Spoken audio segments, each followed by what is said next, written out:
You're listening to the Common Descent Podcast.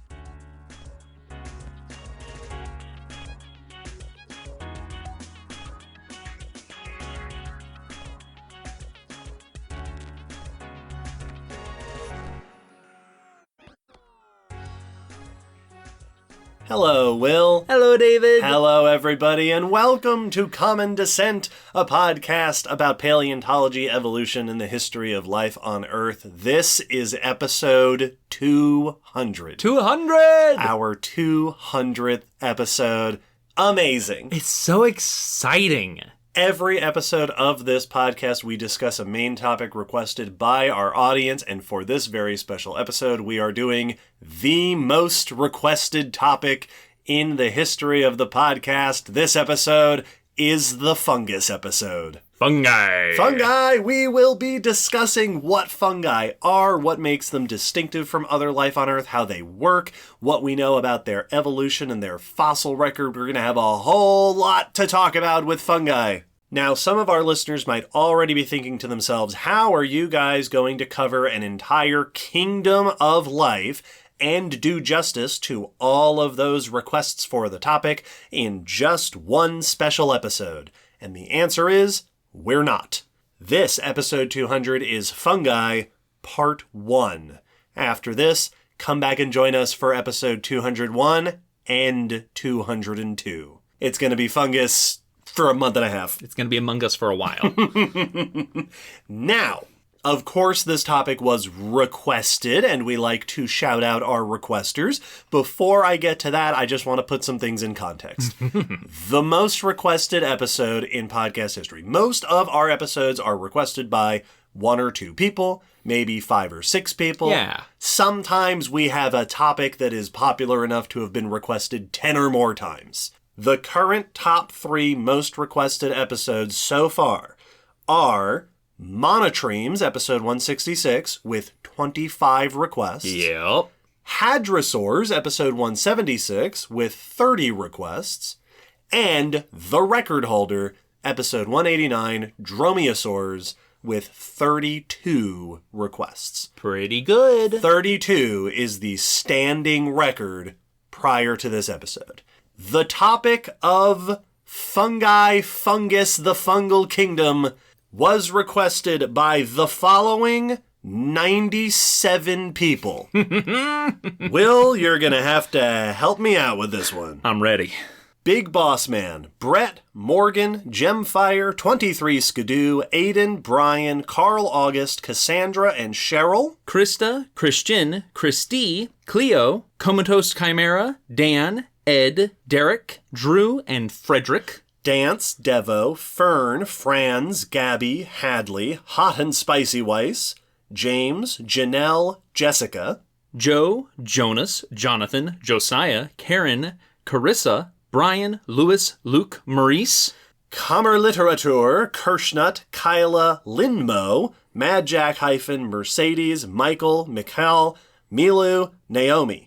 Nix, Raphael, Sam, Samantha, Sarah, Science Skink, Sophia, The Indominus, The Shed, Wayne, Sable, Talinum, Teoranosaurus, Tobias, Vera, Zek, Thomas, Anthony, Emmett, Hebo Wu, Jesse, another one, Kyle, Stephanie, Zoe, David, Jack, Clover, Jackson and John, Jade from Toontown, Jesse, Lucy, and Theodore, Little Gray Fish, Silas, Tracy, Iox82, Morg, Garrick, Taya, Dork Apocalypse, Eli, Brad, Meg, Patrick, Trevor, Alexander, Sean, and Samuel.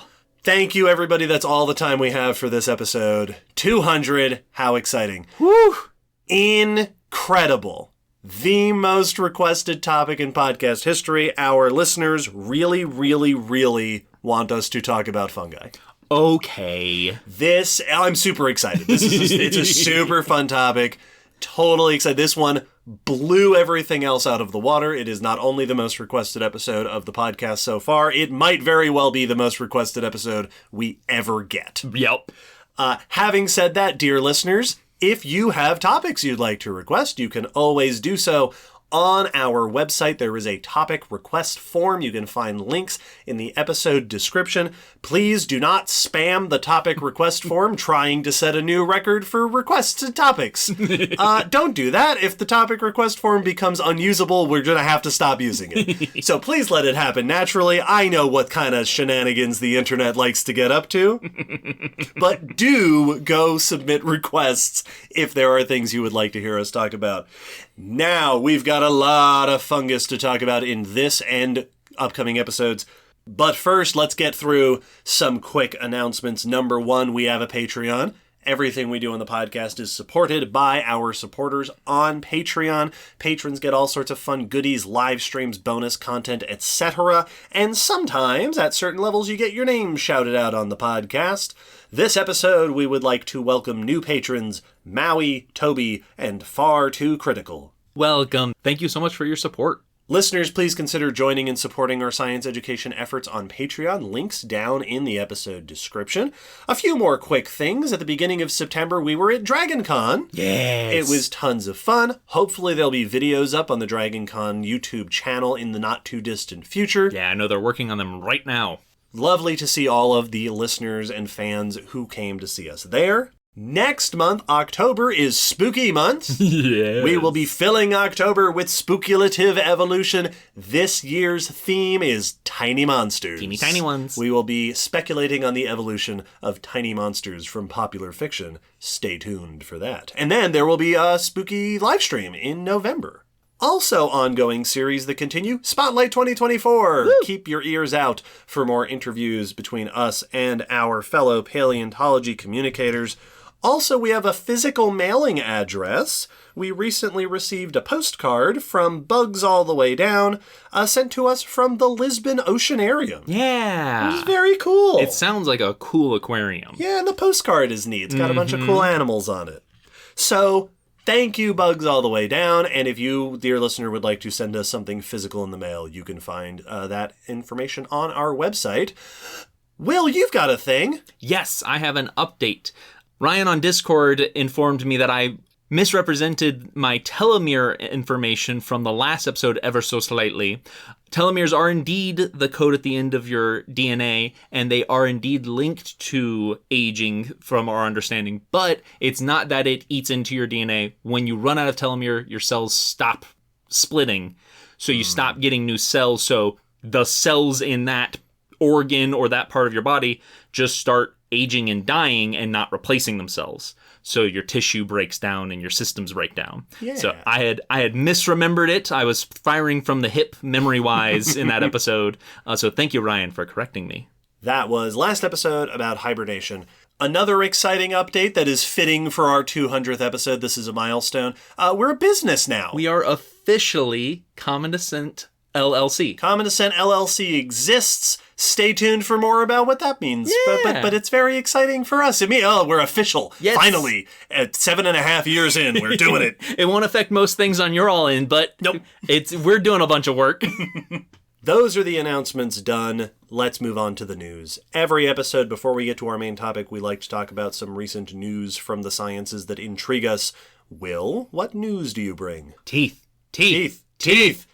We had so much fun at DragonCon. It's great. You'll see when that video goes up.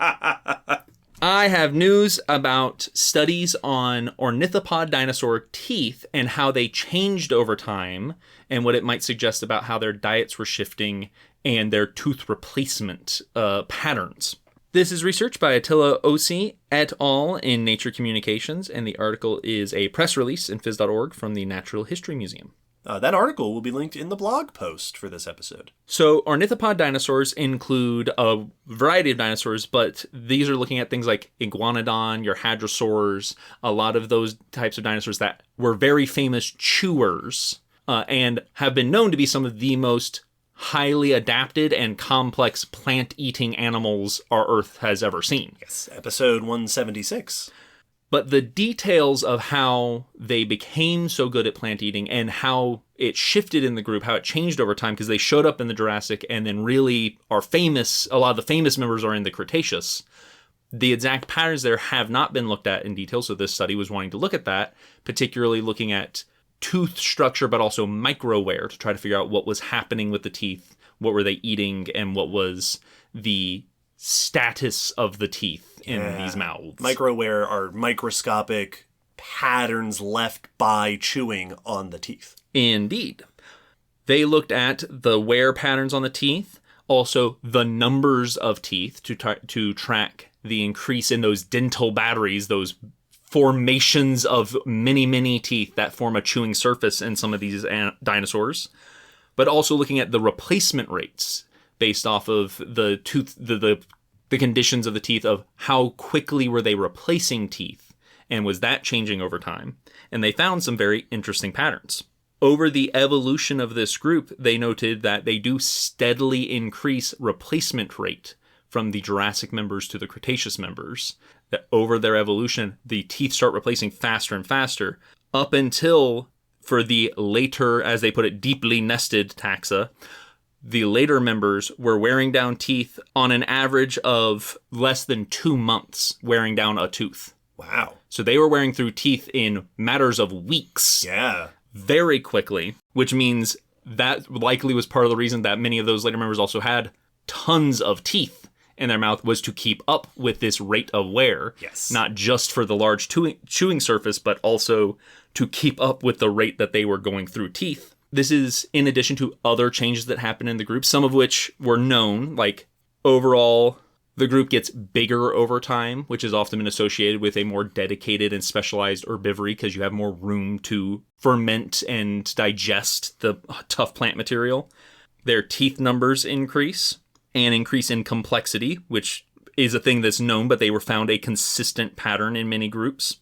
Early members having a single row and probably taking, from what their estimates, more than 200 days to wear through a tooth and replace it. Okay, so several months. Several months, going down to less than a couple of months by the Cretaceous.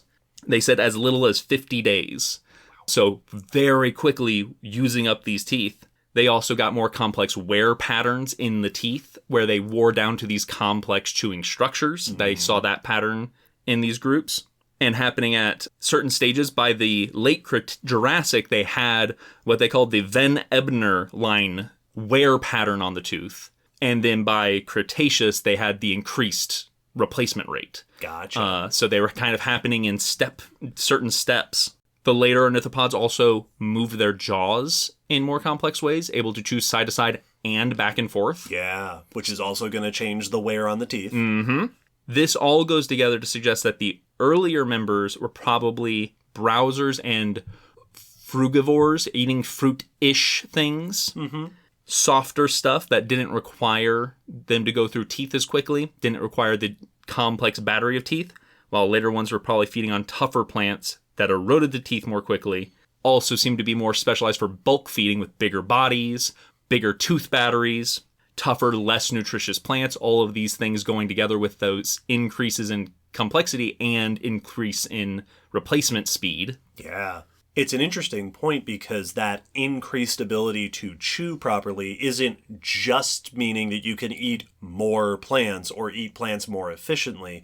You can also eat a wider variety of foods. You can also change the way that you are intaking your food. They noted that a lot of these changes were happening in the group overall, but were happening in different lineages. And so many of them are convergent examples of similar changes. Interesting. Especially when we look out that similar things were also happening in like the ceratopsians, the horned dinosaurs. Yeah. Were also going through similar patterns as these dinosaurs they were studying here. So as they noted, it's famous that dinosaurs took different routes to herbivory, to eating plants, but many of them followed a similar pattern in this complexity and tooth pattern of evolution across different groups.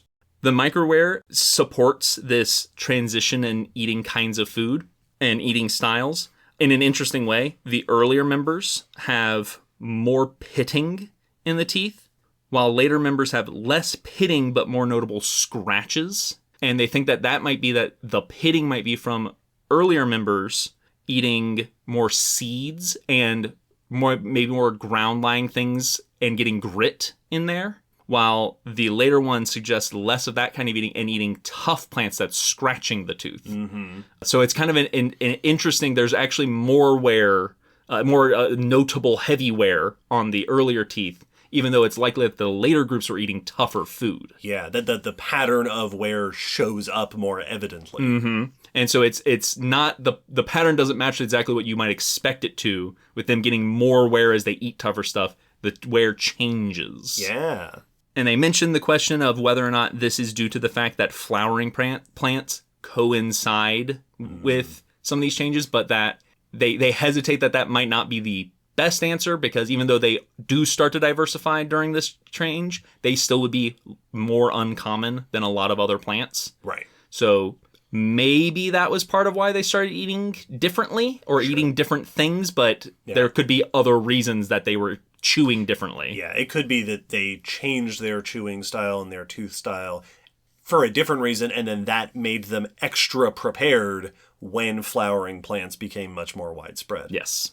Very interesting. You know, we talked in episode 173 about herbivores and about how herbivory has evolved many different times in different groups. And we did an episode about teeth, episode 88, where we talked about in that episode how certain dinosaurs, like hadrosaurs, are famous for having extraordinarily complex teeth comparable to mammals. Mm-hmm. These are like the two groups that have done the best at teeth. And it's really interesting to dig into those evolutionary processes and find that mammals and dinosaurs achieved uber chewing very differently. Yes. The structure of the teeth is different, the chewing style is different, but also the evolutionary steps they took to get there also appear to have been different. They note that in the article that they had the advantage of having replaceable teeth like many reptiles do, which is a tool mammals lost quite a while ago. Yeah. So that gives a whole different way to approach tooth wear. You can wear down your teeth and not actually have to worry about it if you can replace it quickly enough to keep up. Yes. Very cool.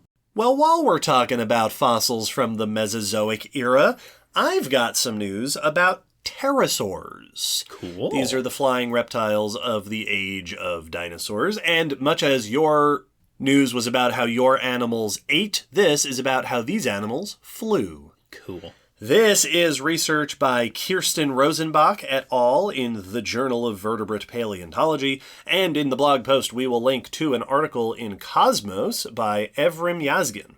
So, pterosaurs are extremely famous. We did a whole episode about them, episode 79. They are notable for being able to fly, and there has been a ton of research over the years investigating the question of how these reptiles flew.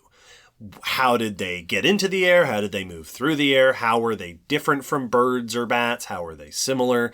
And we have lots of information about that, but we're continuing to learn different details of their flight dynamics.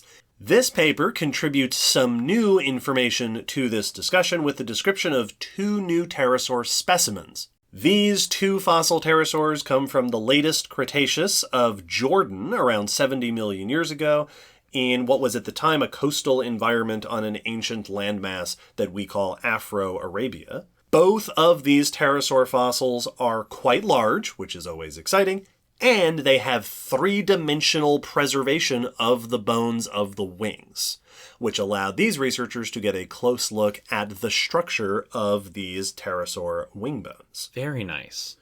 The first pterosaur is a known species, not a new species, an already described one, Aramborgiania philadelphiae. If you're a fan of pterosaurs, you might already know Aramborgiania. We've mentioned Aramborgiania. It is one of the largest pterosaurs to ever have existed, with an estimated wingspan of somewhere around 10 meters, to over 30 feet. This is Quetzalcoatlus size. These is about as big as pterosaurs got, the size of a small airplane. Unreasonable. Huge. The largest flying animals of all time. The second one is in the same overall group as Aramborgiania, the Ajdarchoid pterosaurs, but it is a new genus and species. Oh, cool. So they got to name a new species. Inabtanin alarabia It is also big. It's got, they estimated to have had about a 5-meter wingspan. That's all. So just under 20 feet, which would have been incredibly impressive if I didn't just mention that they found Aramborginia. This is still a very large flying animal. Oh, yeah, no, that still would just dwarf anything flying around today. It's just that it's half the size of the last one. In this study, they described these fossils, they named the new species. They also did CT scans of the humeri, the upper arm bones that go from your shoulder to your elbow, to get a sense of the internal bone structure. In modern birds, the internal structure of the bones is famously adapted for birds' lifestyle and includes benefits for flight, but it's not the same bone structure in every bird. The bone structure differences correlate with flight behavior. And what they found here are similar differences in these pterosaurs. In Abtanins, the new genus and species, the tiny one that's only a 20-foot wingspan, the smaller big one, has what they described as a dense pattern of hollow struts crisscrossing the interior of the bone, which they note is similar to modern birds that do a lot of flapping. Okay, yeah. And those struts are probably helping to resist bending of the bone every time they have to flap their wings. Aramborgiania's humerus instead had these spiral ridges along the bone, which are similar to what is seen in soaring birds. That's what I was thinking. Today, and they suspect that those ridges are probably helping to resist twisting. Yeah. And that's while you're maintaining stability with those big soaring wings. Very cool. So this seems to suggest that these two big pterosaurs had different flying styles and were adapted for flying different ways. Now, they also do point out that most birds aren't flying just one way. Yeah. So lots of birds are doing some flapping and some soaring. Yeah, you can't take off soaring. Right. You have to start some flapping. So these probably aren't the only ways that these pterosaurs were getting through the air, but they do seem to have been specialized for different flight styles. Awesome. They note that right now there isn't a whole lot of information on pterosaur bone structure in this regard. So future studies collecting more information like this could help us to better understand how pterosaur flight changed over time. Were different groups flying in different ways? Might that indicate their habits or their hunting styles or things like that? They point out that among our modern flying vertebrates, birds and bats, flapping is more common as a main method of flight than soaring, for example. So it's possible that flapping was also the common feature among pterosaurs, and dedicated soaring was something that evolved in specific groups and specific conditions, like we see in soaring birds like albatrosses today. This is a coastal environment, so Aramborgiania might have also been soaring out over the ocean, going out to hunt and come back or something like that. Absolutely. There are probably interesting patterns to be found in flight style evolution over the course of the pterosaur family tree. This is a super cool comparison. It's also very satisfying because it is a great way to make the point that often gets confused about bird bones, which is that they're hollow to lighten them, but that the hollowness is a way to strengthen them without adding weight. Yes. It's a more efficient strutting and construction on the inside to make them better stabilizing elements, better stable pieces in the arm. Yes, yeah, it helps them better to resist the kinds of forces that a very active, mobile skeleton is going to have to deal with. Absolutely. And we can see that that was the case for other flyers. Yes. Not just birds, but these pterosaurs also had to deal with the same strains because air is air, and if you're going to move through it, you're dealing with the same kind of physics. Yep. So you need to also deal with the fact that your bones are going to be twisted and bent if they're not set up the right way.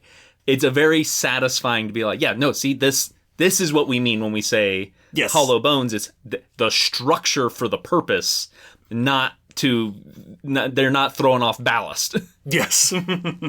Very cool. My next news is not about flying, it's in the water, and it is still teeth related. All right. Teeth. This is a dugong specimen with bite marks all over it from crocs and sharks. It's like a news that was made for Will. It's the best. It's got all the best stuff. This is research by Aldo Benitez Palomino et al. In the Journal of Vertebrate Paleontology, and the article is by Paul Smaglik in Discover Magazine.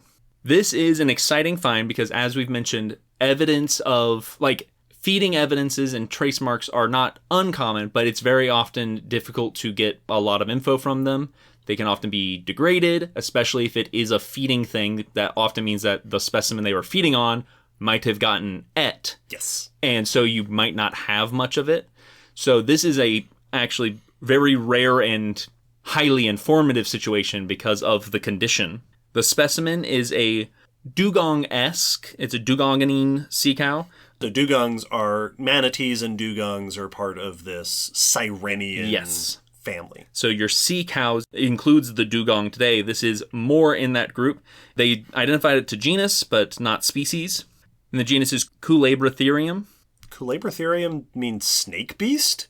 Oh, cool. I think. That makes sense. That's snake beast. Which is fairly fitting for the skeleton of a Sirenian. They have a very serpentine body. That's awesome. This was found in Venezuela. It's from lower to middle Miocene, so 23 to 11 million years old. It is a partial skull and some backbone. I don't know how much of the backbone, but some of the vertebrae. And it is covered in parts with croc and shark bites, which are very distinctive because they are shaped very differently. The crocodilian bites are round, sure, because of their round teeth. The shark bites are narrower and triangular. They also have a shark tooth from a tiger shark associated with the skeleton. Cool. So they know that it was a tiger, at least a tiger shark was one of the members doing this. The crocodile bites are the most notable ones. They're noted by their round holes, but also dragging marks, scraping across the surface, and are concentrated around the rostrum, the snout of the skull. They've interpreted these as most likely active predation, which is one of the things we always have to ask when we find bite marks. Was this the killing attack, or was this scavenging? Mm-hmm. Did you just find this body and you chewed on the bones, or was this the bite that helped take this animal down? They interpreted this as potentially active predation marks because they are very similar to marks seen from crocodile feeding today. Sure. Of face biting and death rolling and the act of drowning an animal. They will go for the face to pull them under the water. Yes, a lot of carnivores, a lot of predators will go for the face of their prey because it's an efficient way to take down prey. Yes. So it seems pretty similar, which could mean that this dugong was killed by whatever crocodile or crocodiles took it down, and would indicate a similar feeding style to these Miocene crocs and today's crocs. Cool. Not surprising, but cool. Exactly. So we suspected, we've had evidence that fossil crocs should be able to death roll as well. Yep. But it seems like, they were probably being very crocky. The shark bite marks are noted throughout the skeleton. They have a more irregular distribution, so it's not as concentrated as the croc one was. And that made them interpret this more as likely scavenging. Right, just bites all over different parts of the body. Yeah, less concentrated, less notable, and so probably after the fact. That's the interpretation. There are probably potentially other ways this could be interpreted, but they are leaning toward the crocs being the initial bites and the sharks being the follow-up bites. This puts this specimen into a rare category of multiple trophic interactions, of prey and predator interactions across multiple species. Yeah. It gives us exciting things like a glimpse into the ecosystem of Venezuela in the Miocene.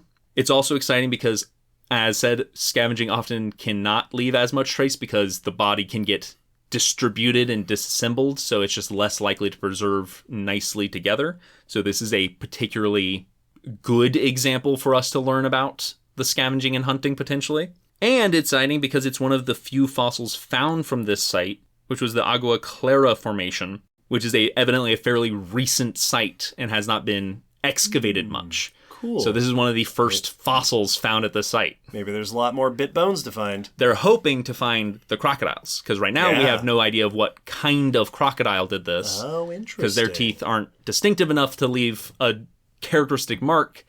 And even if you find a tooth, it still probably wouldn't tell you what kind of croc. Right. It'd be nice to have a skull. It's ice cream cone shaped. It's croc shaped. So we know the shark because we have a distinctive tooth there. Yes. Finding some croc specimens in the same formation would at least give us candidates for potentially the hunter of this dugong. It's very interesting because it makes one wonder, and one is me, if a croc hunted this dugong, what led to there being enough dugong left for sharks to bite on it. That clearly this animal did not get eaten and swallowed by a croc in its entirety because the skeleton preserved and then sharks seem to have bit on it. So I wonder if it did, chunks got taken off of it by the croc who then left, or did it get interrupted in its feeding potentially? Potentially could the shark have started joining in before the croc even left? That was my other thought, was the croc just holding on to it or taking it to a safe place and sharks already started trying to get chunks out of it? Yep. Yeah, no, exactly. And they noted that this formation should have been part of the Caribbean Sea. Okay. Were you in deep water? Did you only have a little bit of chance to get food before it sank, and now it was too difficult to go down and get meat and bring it back up? Were there lots of tiger sharks around, so you had to tear off a piece of meat and go back home? And you left with the meat you had. So yeah. Yeah, very cool. Yeah. Well, as it turns out, my last bit of news also has to do with diet and therefore teeth a little bit. Teeth! So we got some more teeth coming in. Mine, sticking with the Cenozoic and mammals, this is research about fossil thylacines. Cool. Or specifically, early cousins of thylacines. Also cool. Thylacines are the Tasmanian tigers / Tasmanian wolves, carnivorous predatory marsupials that were present in Australia and Tasmania, hence the name, up until humans wiped them out in the early 1900s. You're welcome. Well, that's fine. This is research by Timothy Churchill, Michael Archer, and Suzanne Hand in the Journal of Vertebrate Paleontology. We're getting a lot of play from JVP this episode. We are. That check should be in the mail. And we'll link to an article. We're not getting paid by journals. No. We will link to an article in Gizmodo by Isaac Schultz. This study describes 3 new species of thylacinids. So Thylacinidae, the overall family that includes the modern, recent, thylacines themselves, as well as a whole bunch of ancient cousins. Like many animals today, in the past, this is a group of animals that was more diverse and more widespread than they were during human history. These new species come from the late Oligocene, so around 25 million years ago, so a pretty good ways back in thylacine fossil record. These come from the famous Riversley World Heritage Area in northwest Queensland, which is a very famous site for fossils. That came up, I'm pretty sure, in 196 when we talked about boas, because there is a Riversley python that we mentioned. Yes, yes. It is famous for big reptiles like that, but more and more we're learning about carnivorous mammals from this area at this time. Here, they describe 3 different species. So these are known genera, but a new species in each genus. These are, and these are hard names even for me, Badgicinus timfaulkneri, Nimbacinus peterbridgei, and Ngamalacinus nigelmarvini. Yes, that Nigel Marvin. Australians, feel free to tell me that I've pronounced some of those wrong. Yes, please. All 3... Those were big. These are some names. All 3 described from parts of the jaws and teeth. At around 25 million years old, they are among the oldest known members of the thylacine family. This is interesting because, A, it means that this group diversified earlier than we previously knew. So they had become common and there were more species at this time than we realized. Also, this shuffles around some of our understanding of who's related to who. In the paper, they talk about doing new analyses about the relationships between these and other species. And it sounds like this refines some of the placement of different species on the tree. Nice. But also it gives us insights into lifestyle and diet, which is extremely fun. Based on the size of the pieces that they have, they estimate the full body size of these animals, ranging from about 8 pounds, or 4 kilograms, to about 25 pounds, or 11 kilograms. All right. So ranging from tiny dog to medium-sized dog. Yeah. And all 3 of them also have different dentition. Ooh. Badgesinus timfalkneri is described with a very deep jaw, like deep and strong. They did a biomechanical analysis on it to find that it is highly resistant to stresses.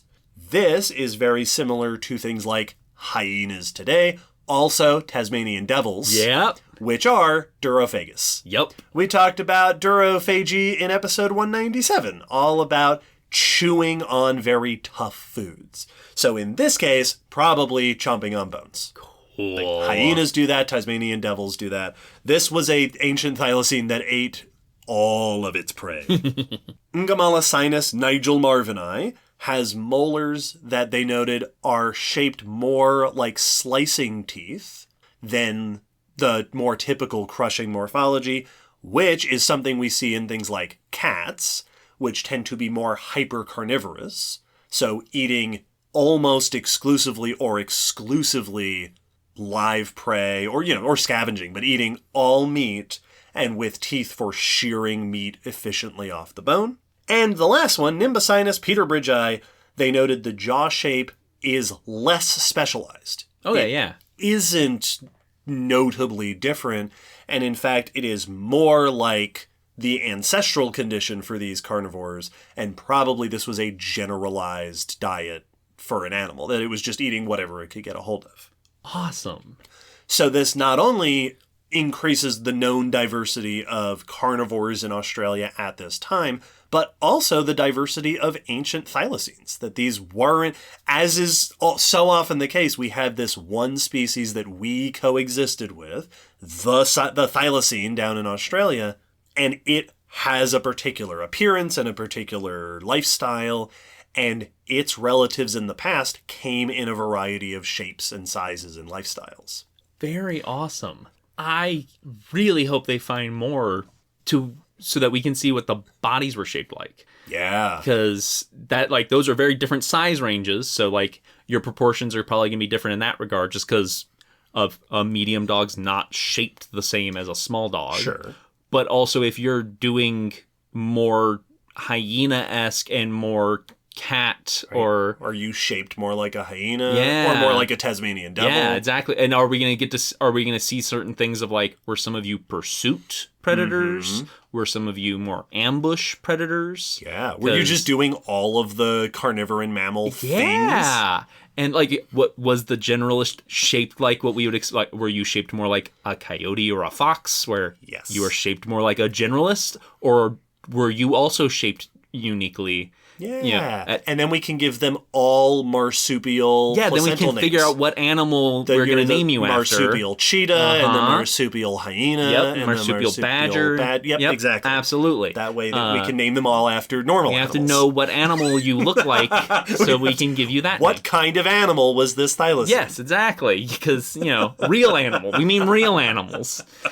Animals that I saw in my picture books when I was a kid. I'm sorry, we're so rude to you, marsupials. So sorry to Australia for our deep disrespect during this discussion. Yep. That's super cool, though. Yeah, very cool discoveries. That's awesome. Well, that's the news out of the way, which means it is time to move on to our main discussion, the mainest of main discussions. Yeah. Our episode 200 deep dive into fungi. The fungus stravaganza starts here. Yeah. Right after this musical interlude.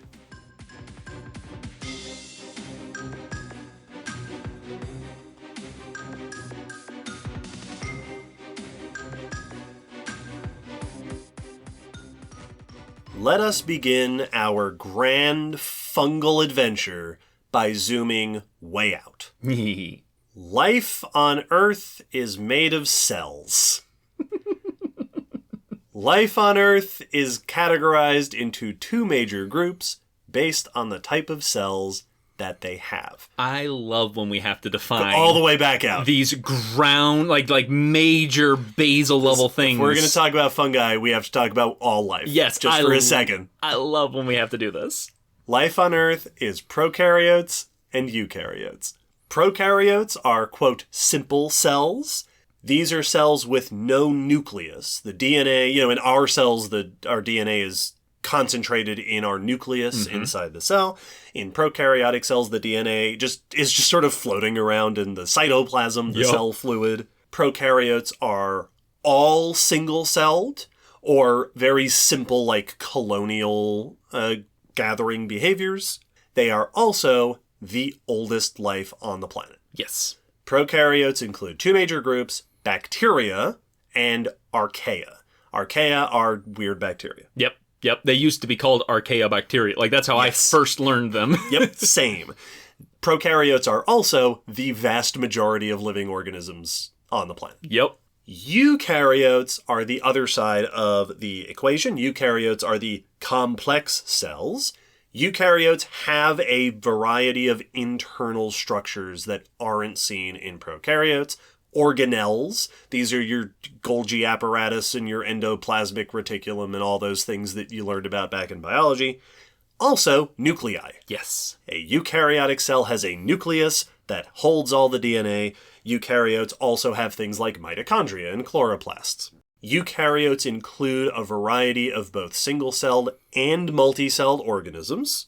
There are a bunch of different types of eukaryotes, but there are three major groups within eukaryotes: plants, animals, and fungi. Yeah.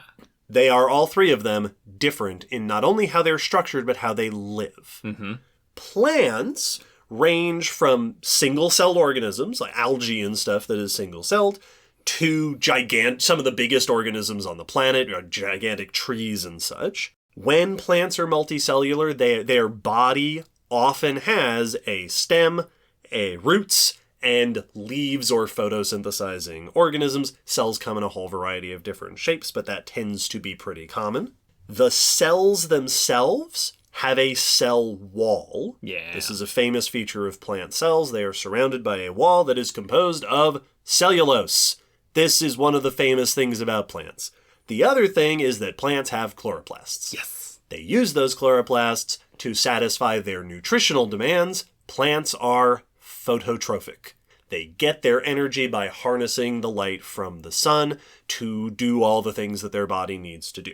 Plants are also generally immobile. Mm-hmm. Plants don't move around. There are, of course, exceptions to every single thing that I'm saying, because all of it. But generally speaking, plants don't move, so to succeed in their environment, a single plant, instead of moving, will usually just grow. Mm-hmm. Plants tend to grow upward, towards the sun. That's the food. Animals also come in a huge variety. Animals are, unlike plants, and indeed basically every other group of life on the planet, animals are pretty much exclusively multicellular. Yes. Obviously we have like gametes, and there are parts of the animal life cycle that are single-celled, but animals tend to be multicellular organisms. Animal bodies tend to be a cavity with appendages on the outside of it. Yes. That's sort of the unifying feature of most animals. Animal cells do not have cell walls and do not have chloroplasts. Mm-hmm. Animals do not get their energy from the sun the way that plants do. Animals are heterotrophic, which means they have to take in nutrients from other organic sources.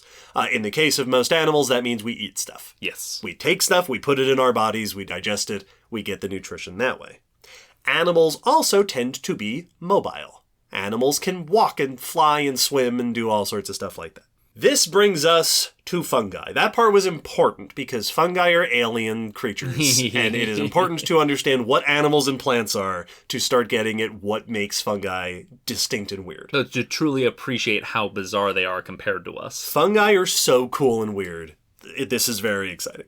Fungi are often single-celled, though they are not exclusively single-celled. Like plants, they can be single-celled or multicellular. They can be very small or very big. Most fungi are microscopic. Yeah. It is fairly rare for fungus to be visible to the naked eye. When fungi are multicellular, their bodies are composed of filaments. A fungus's body is a network of hair-like filaments. Yeah. Fungal cells also have no chloroplasts, but fungi do have cell walls. The wall of fungal cells is generally made of chitin. Yeah. Chitin is also what makes up the exoskeleton of things like insects and such, with a chitinous exoskeleton. Fungi are also heterotrophic. Like animals, they get nutrition from other organic sources around them. Usually they are not ingesting food the way we think of doing ourselves.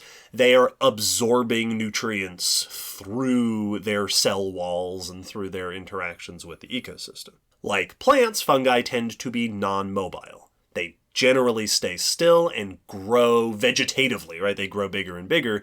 While plants tend to grow up, fungi tend to grow out and around and through whatever it is that they're growing in. For a long time, fungi were studied under the realm of botany. Yes. Much the same way that reptiles and amphibians have classically been studied under herpetology, even though it turns out reptiles and amphibians are not a single group of animals. Like, those are two different groups, and reptiles are closer related to mammals and birds than they are to amphibians. Fungi are not plants. Yes. In fact, of the big three, plants, fungi, and animals, fungi are more closely related to animals. Yeah. Fungi and animals are together in the group Opisthoconta. Yeah. They are our eukaryote sisters. This is one of my favorite things, and to see people learn about fungus, because not only historically have they been grouped with plants, but culturally, cartoons and games and Pokemon grass type includes all the mushrooms. So often fungus just gets treated like the weird plants. Yes. And it's so fun when you get to see people learn. It's nope, they're the plant-like animal cousins. Yes. And in the rest of this fungus extravaganza, we are going to explore the many ways that fungi are not like plants, and a number of ways that fungi are surprisingly similar to plants. Yeah. So with the intro out of the way, let's start getting detailed. How do fungi work? What's a fungus? How do fungi work? As I mentioned, the body of a fungus, you'll also see the word thallus that refers to the body, sort of the functional body of a fungus. The body of a fungus, when they are multicellular, is typically composed of hyphae. Hyphae are long cellular filaments. These filaments come together to make a network that is called mycelium. This is a word that you'll see used around. Some of you, I'm sure, have heard the word mycelium before. It shows up in Minecraft. This isn't a super foreign word. But that's if you pulled you held a fungus in your hand, it would just be like holding a bunch of noodles. Yes. Like this cellular filament. The filaments, though, are extremely thin. A hypha is a filament-shaped cell. A long thread-like cell, sometimes a series of cells chained together, which means that each of those filaments in a fungus, on average, is a few micrometers across. Yeah. This isn't like a root system that you can peek in and see necessarily. For most fungi, this is a microscopic filament system. Yeah, I appreciate you comparing it to root, because that's how I used to always think of it, was these are the fungus roots. But it gets kind of at the idea, but not functionally at the idea. Absolutely. In many fungi, the hyphae, these long filaments, have internal walls that separate off that basically make it like a chain of cells. These are called septa that create internal divisions to keep different, the nuclei and the other organelles divided from each other. They don't always have this, and even in the ones with those walls, stuff in the cells can just move from one to the other. So fungal hyphae are this bizarre structure where cell nuclei can just sort of go up and down it A lot like the cellular stuff can just move along this filament. Well, and the concept of a multi-chambered cell is weird to begin with. Because, like, that's now... You're not a multicellular cell, but your cell has cells. Yes. Like, that's what cell means. Your cell has subdivisions. Like... and there's many different versions of this. Yeah, it makes it much more like some of our neurons. Our nerve cells that are, feet long. Yes. These very odd long cells. In terms of their nutrition, as I said, fungi absorb nutrients from around them. They are most typically saprotrophic. Saprotrophs feed on decaying matter they feed on detritus and decay and such. Fungi are famous decomposers. Fungi hang out in the leaf litter and in the soil. They mostly feed on plant material that is breaking down around them, whereas animals tend to put food in our bodies and digest it there. Fungi tend to secrete enzymes around them, digest the organic matter nearby, and then absorb the nutrients that come from it. So they're doing their digestion on the outside. Which makes them great environmental decomposers because they are affecting the environment. Yes. So they're when they're doing it to a log, they're doing it to chunks of the log at a time. Yes. And indeed, fungi tend to live inside their food. They tend to live in the thing they're feeding on. Oh, that sentence, live inside their food. They live inside their food. That's a brilliant sentence for fungus. Yeah. Their mycelium spreads out throughout a log or throughout the soil or throughout a piece of bread that you left on the countertop or whatever it is. That's where fungi tend to live because, they need to be adjacent to their food in order to secrete enzymes and then digest it. The hyphae, the benefit of having a body that is composed of tons and tons of microscopic filaments is that there's tons of surface area. Yeah. To not only secrete digestive enzymes, but also to absorb nutrients. Yeah. They are maximized the same way that plants will, a leaf, as we've talked about in previous episodes, is the structure maximizes the amount of area you have to absorb sunlight and gases from the atmosphere. Fungal hyphae maximizes the area they have to absorb nutrition from the food that they live inside. Fungi also have the extraordinary ability to break down plants. This is something that has come up also in the past on the podcast. We animals have a hard time breaking down plant material because of those cellulose walls, structures like lignin, which are difficult to break down, which is why we so often have to utilize microbes to help us do it. Fungi are some of those organisms that are able to break down plant material. It's, once again, another feather in the cap of plants that a superpower is considered being able to break them down. Yes. That an organism that can break down plants is like, whoa, that's impressive. You are really going the full distance. Now, not all fungi are composed of hyphal filaments. There are plenty of fungi that are single-celled. A single-celled fungus is a yeast. Yeast is a term that is sometimes used to refer to specific types of fungi, but more generally, the term yeast broadly just refers to fungi that are single-celled. I always forget that. Yeah, so a yeast, like a tree isn't a single type of plant. It's a thing plants can do. Yeast is a thing fungi can do. Yeah, these are ways of life for these groups. Yeast, single-celled fungi, instead of spreading by growing these filaments out in all directions, they spread by splitting or budding and producing more cells. Yeast forms, like this type of lifestyle, is found in many groups of fungi. There are yeast all over the fungal family tree. There are plenty of species that are yeasts sometimes, and they are hyphal other times. Just like there are plants that are vines in some conditions and shrubs in other conditions, a single species of fungus can have multiple life forms, depending on the conditions. The famous fungus that is called yeast is Saccharomyces cerevisiae, baker's yeast. Yeah. This is the yeast that we use to do stuff. It's also called brewer's yeast. Yeah. It's our favorite fungus here in human times. That's the classic yeast, but there are many, many fungi that have a yeast-like lifestyle. Also, in a trend that will become, if it hasn't already, it will become extremely obvious that everything, we are talking about an entire kingdom of life, so everything I say there is an exception to. Apparently some yeasts will form hypha-like structures from their single cells, or they will make chains of cells. So there are also fungi that are yeasts that are also kind of filamentous. So, yes, they're doing everything. Do what they want. Fungi, in their many forms, are distributed all over the planet. Virtually every environment on the planet has fungi, the same way that virtually every environment on the planet has plants or has animals. They are all over the place.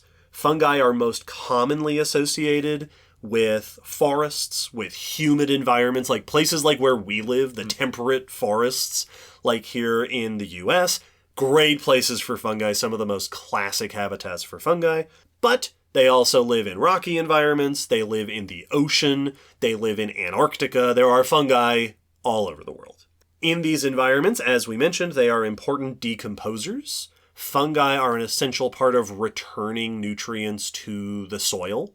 So when a plant dies, all the nutrients that are inside that plant body are just stuck in that plant. Yes. Until something breaks it down. And fungi are one of the major sources of that breakdown. Yeah. And then they are releasing nutrients back out into the soil. Yeah, it's often the decomposition is discussed as just a step that happens. Yes. It can often be skipped over or forgotten that decomposers are needed. Yes. In environments where decomposers aren't found, bodies just remain. Yes. Decomposition isn't just a thing that happens. Yes. It is a thing that is done. So you need decomposers, and fungus are one of our top tier decomposers. Yes. Fungi they keep the world going. Mm-hmm. I mentioned before that fungi tend to live inside their food. This often is the soil or, plant material or whatever. Fungi also commonly live inside other living organisms. Yep.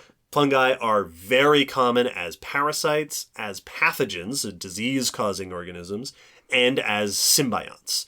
You've got fungus inside of you. Every plant you've ever met has fungus inside of it. Fungi are often found inside other living things as well. All of these are things we will talk about in more detail later on in our discussion. Some fungi are extra adapted to particularly harsh environments. There are groups of fungi that are sometimes called black fungi. Oh. And these are basically the extremophiles of fungi.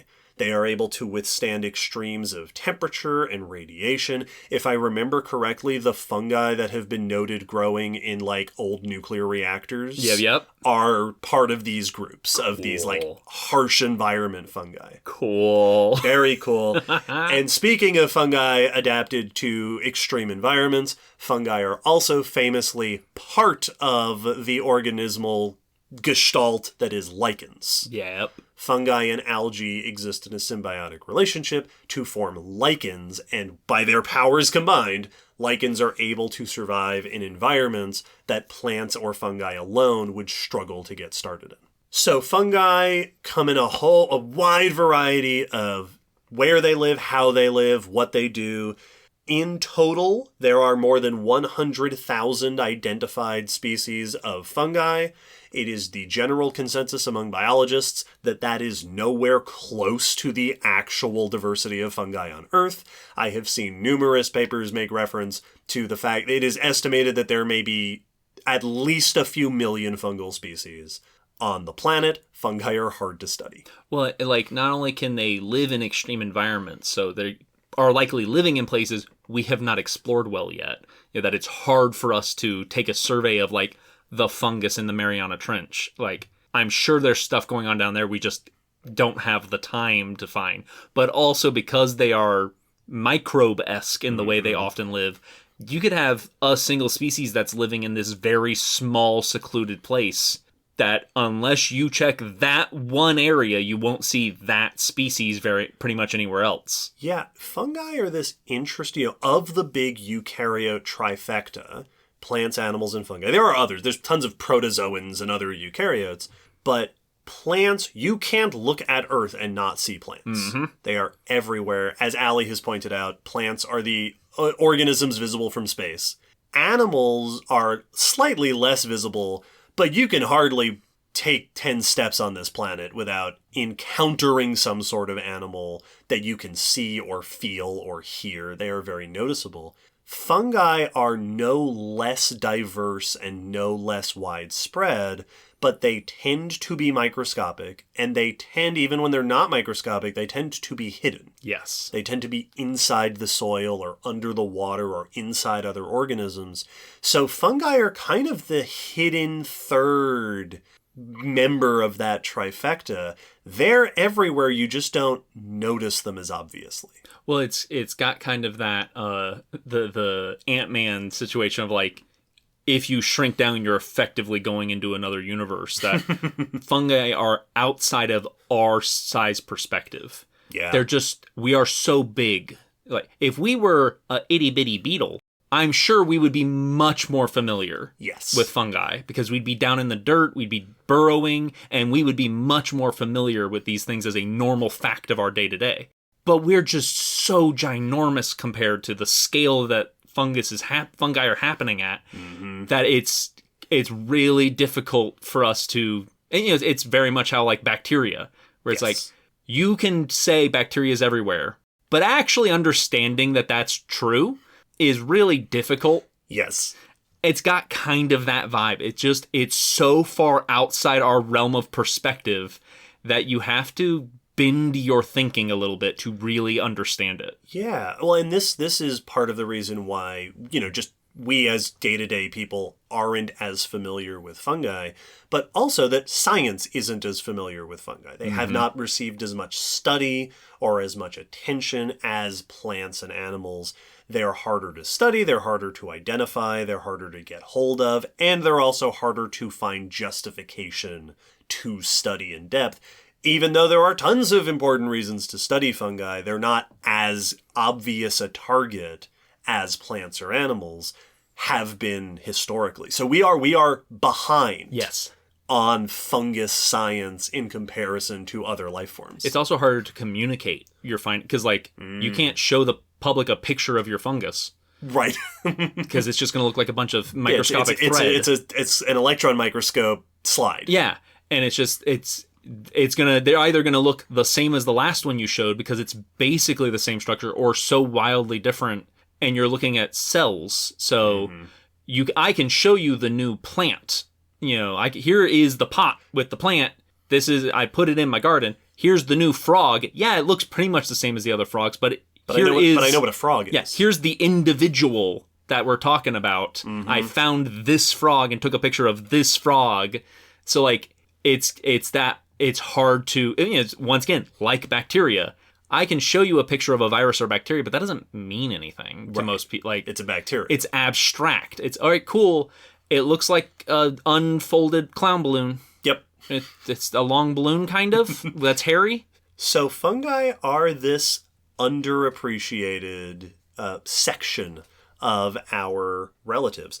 So we're going to talk about them extensively. Now, this feels like a great time to take a moment while we're talking about the diversity of fungi, and we're talking about how fungi are unnoticed and so they're often so small.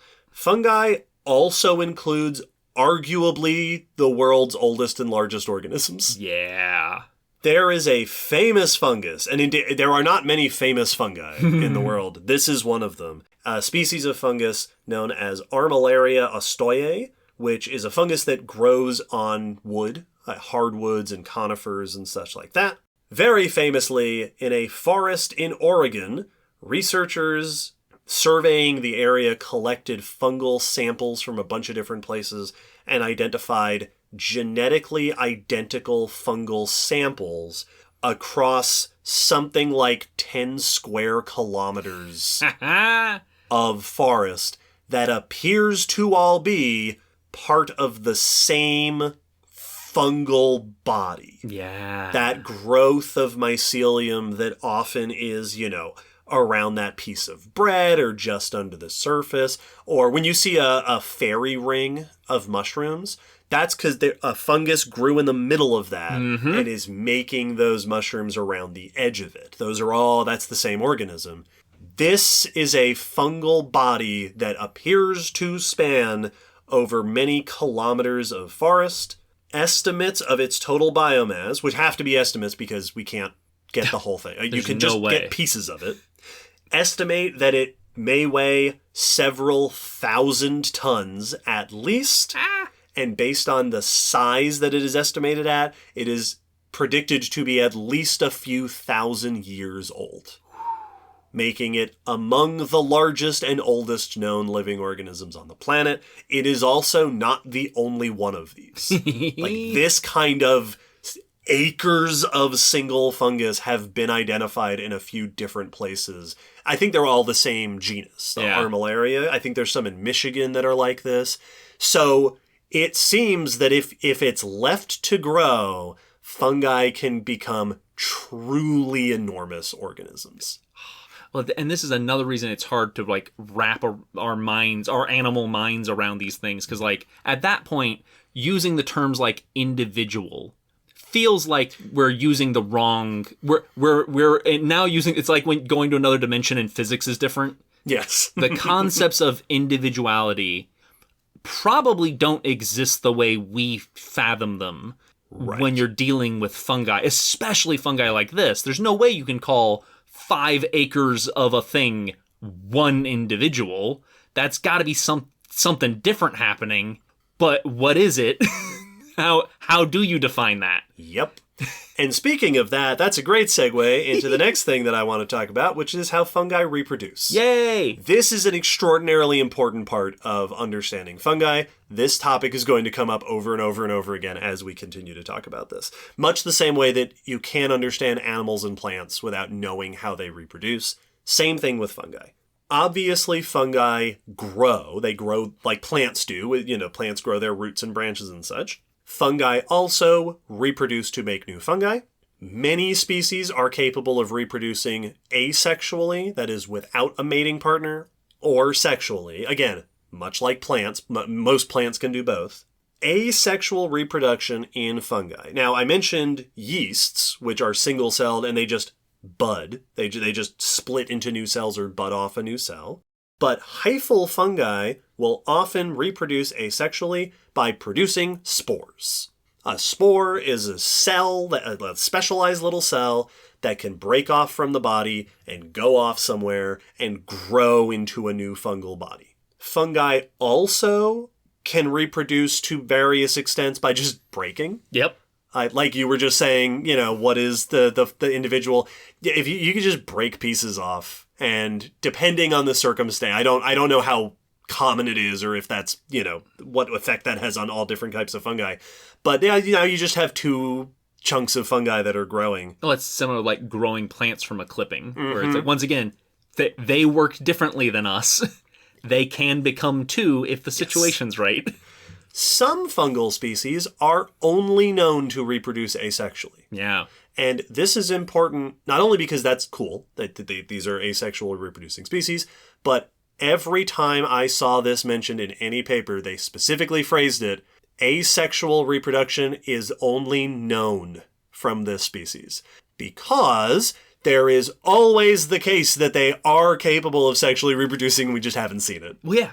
Because asexual reproduction is easier. Yes, right? Absolutely. You don't need a partner. You just do it. You just make some spores and you send them off and they go grow into something new.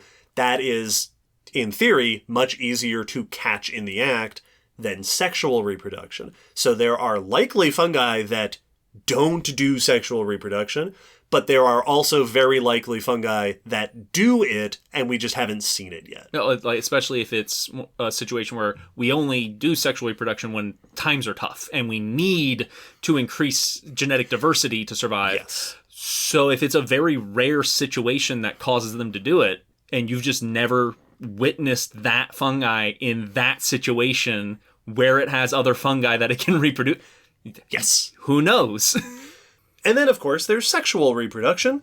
Sexual reproduction works the way you would expect it to. 2 different mating types of fungi, which is like 2 different sexes, but sex, what counts as... We are not going to get into the question of what are the different sex types and mating types in fungi, because I don't know the answer to that question, and we only have so much time. Yup. Fungal reproduction, incidentally, utterly fascinating, extremely confusing. I encourage you all to go look into the details that we don't get into in this episode. But the basic version is you have 2 fungal bodies that are of compatible mating types. They will form specialized cells that then fuse into a reproductive structure. Yeah.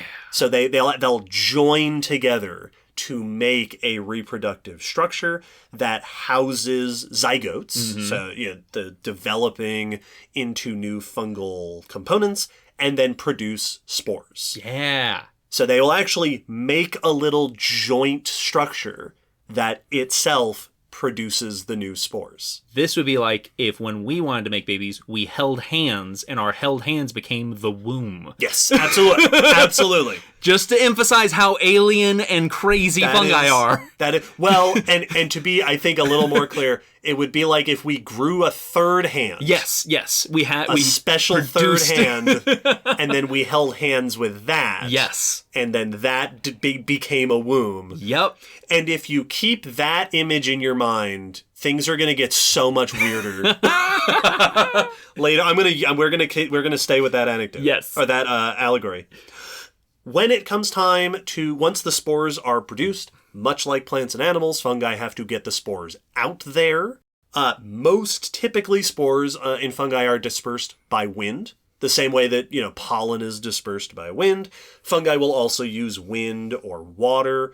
Some fungi just let go of their spores, and some fungi launch their spores. Yeah, they do. They have special cellular structures that will shoot spores off into the air.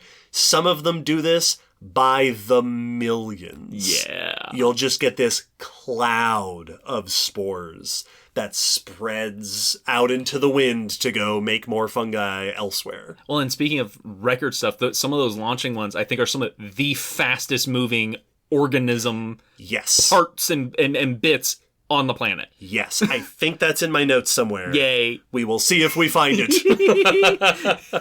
Now, most of what we've been talking about so far is microscopic features of fungi. Yeah, hyphae are cellular, spores are cells. Even those giant fungi are mostly existing as structures under the soil that you wouldn't be able to see. There are macroscopic structures built by fungi. And I want to emphasize that it's important that we stress how often they are hidden, but you can visibly see fungi, even from our human scale, from time to time. I'm going to mention 3 prominent examples of how that happens. One is mold. Yeah. Mold means there's so much fungus that you can see it. That's basically what mold is, that the mycelium has become so widespread and dense that you see it as like a stain on the wall or as a little covering of that bread that you left on the counter. Mold tends to look hairy because of those mycelia, the hyphae, and it can often look dusty because of the spores. Yes. It's just too much fungus, and you can physically see it. Which I don't know if that makes it better or worse, that it's like, it's not necessarily a special thing. It's just a whole lot. Yes. Mold is to fungus what crowd is to humans. Well, it's like when you see algae on the surface of a pond. Yes. It's like, that's single cell. Yeah. There's just so much of it that you can see it on the surface. That it's clumping up now. The second one that I want to mention of macroscopic structures is by far the most famous macroscopic structure of fungi, and that is fruiting bodies. Sometimes when the fungi hold hands and make a little thing, they grow a whole spore dispersing structure that is a fruiting body. These come in a whole bunch of different shapes and sizes. We'll talk a bit more about them later on. These can be tiny little cup-shaped things. They can be long things. They can also be mushrooms. Mushrooms! Mushrooms are the famous thing about fungi. We will bring up mushrooms again many times in these discussions. Many of these fruiting bodies are little tiny things. Some of them can be quite large. You can have mushrooms that are multiple feet across. Yep. Like big mushrooms. In my fungal research, I did happen to come upon the record for the largest known fungal fruiting body. Ooh. This is a fungus named Felinus ellipsoideus. There was a fruiting body discovered on the island of Hainan in southern China. The researcher, I think this was published in like 2008 or something, not terribly long ago. There was a fallen tree, right? A fallen tree with this fungal fruiting body growing on the underside of the tree, occupying most of the underside of the tree. According to the paper that described it, the fruiting body itself is about 2 inches thick, so about 5 centimeters thick off the surface of the tree, about 3 feet wide, so almost a meter wide, along the underside of the tree, and about 35 feet long. Whoa! Or 11 meters long. Whoa! They estimated that it might be about 20 years old and that its full weight might be around half a ton. Wow. That is a horse worth of fungus. It's like, not only is that big and heavy, that's also older than I think of a mushroom. Yeah. Like, the typical idea I have of mushrooms is they pop up, do their thing, and then rot or get eaten. And some of them do. Yes. Some of them are very short-lived. I didn't know there were multi-year fruiting bodies. So this is enormous. That's awesome. It's great. The other macroscopic structure that I want to touch on, this is one that I learned about doing this research. It's not a very commonly discussed one, are what are sometimes called mycelial cords. So these are bundles of hyphae. So kind of like a bundle of cables, right? All the hyphae are these little filaments that in these cords, they will sort of grow together in these parallel structures, connected by smaller threads that hold them all together. These can include millions of individual hyphae that can create these visible cords of fungi. This also includes structures called rhizomorphs, which are basically an extra complex version of this that have different specialized types of hyphal cells. Cool. Like an organ, like different tissues in a body. These mycelial cords and rhizomorphs are much more comparable to plant roots. They form these networks. They transport nutrients and water over long distances. They're usually underground, like the rest of the fungus. They also serve to be exploratory structures. That these will be larger, stronger structures that are capable of transporting nutrients over a longer distance, but can also reach out in a direction to find more nutrients or to find another host or whatever. Cool. Armillaria, though, the species that includes the huge, giant, several-acre fungi, are well known for these. They'll create these rhizomorph structures, sometimes above ground. Sometimes you can actually physically see them. Ooh. Sort of like roots will sometimes be sticking above the ground of a plant. So these are sort of root-like structures you can see some fungi create. Very cool. It is such a cool concept that, like, so many of these fungi are kind of straddling the barrier between single and multicellular. Very not following all the rules for either. And that it's a situational state of being. Yes. That's cool. Fungi don't, much like we've talked about with plants, we can compare directly our lifestyle and our bodies with those of plants and fungi to a point. Yes. And then there come points of it where it just breaks apart. Well, it's got the thing that most topics have of, like, metaphors are great tools for making something understandable and relatable and connect to something that you might be more familiar with. But at some point, they now will inevitably be misleading because they are not actually perfect one-to-ones. And comparing these three groups has that of, like, comparing the stuff can get you on the right page. Mm-hmm. But if you stick with that comparison, you will now actually be confusing yourself. Yes. Because they are not actually the same in more ways than you think. And let me tell you, I've confused myself a bunch trying to understand fungal life cycles. Again, reproduction in fungi gets extremely complicated, and I don't get it. Yeah. Oh. So with a general overview of fungus lifestyles and how they live and how they're structured, let's take a look at the major groups of fungi.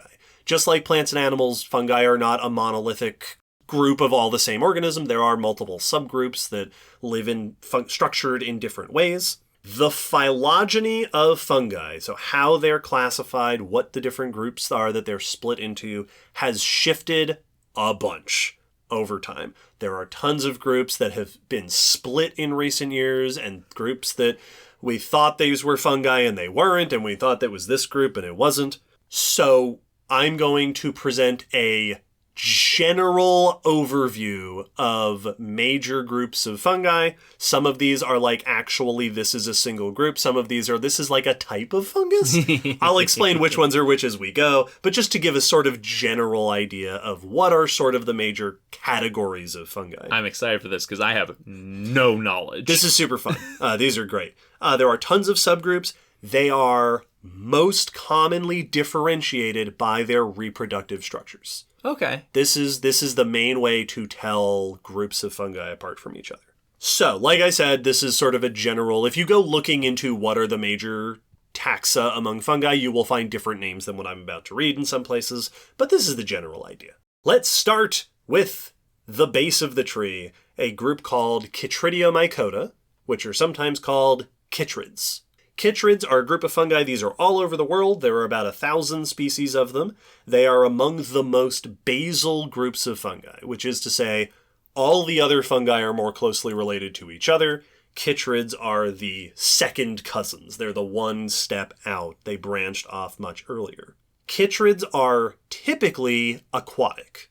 This makes them different from most other groups of fungi. Most fungi are terrestrial. Chytrids tend to be aquatic. Although there are terrestrial species, they are commonly water dwellers. They are also typically unicellular. Usually these are single-celled. Some of them do form mycelium, but they are, as a general rule, microscopic organisms. Chytrids are not typically very visible. Chytrids are very important decomposers and food for things like plankton. In marine ecosystems, chytrids tend to be part of the plankton and such. Chytrids are very commonly parasites, being tiny and living all over the place. In plants, in animals, some of them parasitize other fungi. There are some that are gut fungi, so you might right now have some chytrids within your body. The thing that is the sort of defining feature of chytrids is the type of spores they produce. They produce what are called zoospores. Zoospores are mobile spores. Yeah. They have a flagellum, or a tail. So a chytrid spore is like a sperm cell. The spores are produced in a little sac-like zoosporangium, which is a structure that produces zoospores. And then it releases zoospores, and the spores actually swim. Yeah. They swim around to get to where they need to go. If you feel, dear listeners, like you've heard the word chytrids before, it is probably because they are also the arch nemesis of amphibians. We will talk about that much later in our discussion. I was wondering if any of these fell into, because fin rot is a fungal thing in fish, and that's like a plague of aquariums. Is if you get it in, it's hard to get out because it's in the water. Yeah. I don't know. I can't remember the name of any of those, so I don't remember if they fall in this group. The amphibian disease that is famous these days is chytridiomycosis, right. which is caused by a chytrid. Yeah. I don't know about fin rot. So but if anybody out there knows what fungus fin rot is caused by, yes, please let us know. The second group I'll mention, another early branching group, is a group that is called zygomycetes. These were formerly considered one monophyletic, all related to each other group, but have since been split into multiple different groups that are still sometimes called the zygomycetes. This is another 1,000 or so species. These are mostly soil dwellers and saprotrophs or decomposers.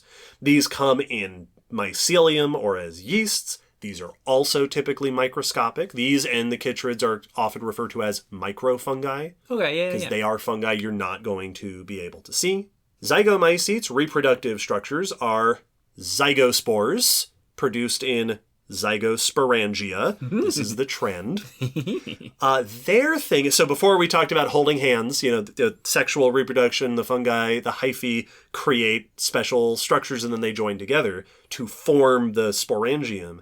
In zygomycetes, their little womb that they form between them has this thick protective wall around it to protect the developing spores and then tends to grow a short stalk that then releases the spores. Cool. This is their reproductive habit. It's like, it feels like something from a sci-fi of like, you've got the brood chamber and then the delivery chimney. Yes. Yes. It's very sci-fi, very Tyrionid-esque. I love it. There's also the glomeromycetes, or glomeromycota. This is one of the most famous groups of fungi, even though it is also one of those you tend not to see these around.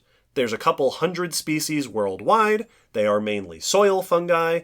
They grow mycelium on and around the roots of plants. Cool. These are the fungi most famous for their symbiotic relationship with plant roots, structures called mycorrhizae, which are an extremely important symbiotic relationship between fungi and plants, which we will talk about more in depth a bit later down the road. The majority of terrestrial plants on Earth have a symbiotic relationship with glomeromycetes. I have seen it cited in some places that it is estimated some 90% of land plants have a symbiotic relationship with this particular group of fungi.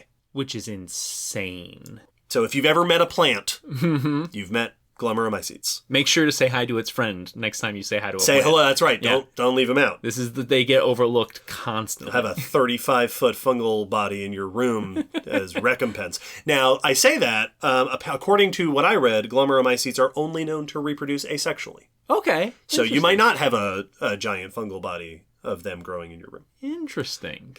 All of those are the more earlier branching groups. They tend to be microscopic. Their reproductive habits are relatively simple. Their hyphae tend to be relatively simple. They tend not to have those internal segments within the hyphae. Beyond those groups is a group of the fungus family tree called Dicaria, the advanced fungi, which includes two major groups, ascomycetes and basidiomycetes. Ooh, I recognize one of those. Ascomycota are aka cup fungi. Ascomycota is the world's largest group of fungi, to our knowledge, with over 60,000 known species. That's a lot of cups. They are extremely diverse. It overfloweth. They are soil dwellers, they're parasites, they're symbionts, they are in lichens, they're basically anything you can imagine a fungus doing. Ascomycetes are doing it somewhere. Cool. Their reproductive habit, when they are reproducing sexually, they produce a structure called an ascocarp, which is this little sort of cup-shaped structure. They can be microscopic or macroscopic. They're usually cup-shaped, hence the name cup fungi, but they can also be like sphere-shaped or flask-shaped. This is what produces the spores. So to go back to our analogy before, this would be like if we grew our third hand, and then we held hands, and then our hands turned into a womb, and then that womb turned into a crib. Yes. Yep. And then that crib is where the spores are. Yep. Ascomycetes include a number of famous fungi, such as baker's yeast, that's in this group. Truffles and morels are both ascomycetes. The fungus penicillium, the original source of penicillin. Hey, buddy. And the fungi responsible for such diseases as Dutch elm disease, chestnut blight, and athlete's foot. Oh, wow. Among others. Yeah, these are big contenders. Big names in the fungus world. Yes, absolutely. Ascomycota, the cup fungi.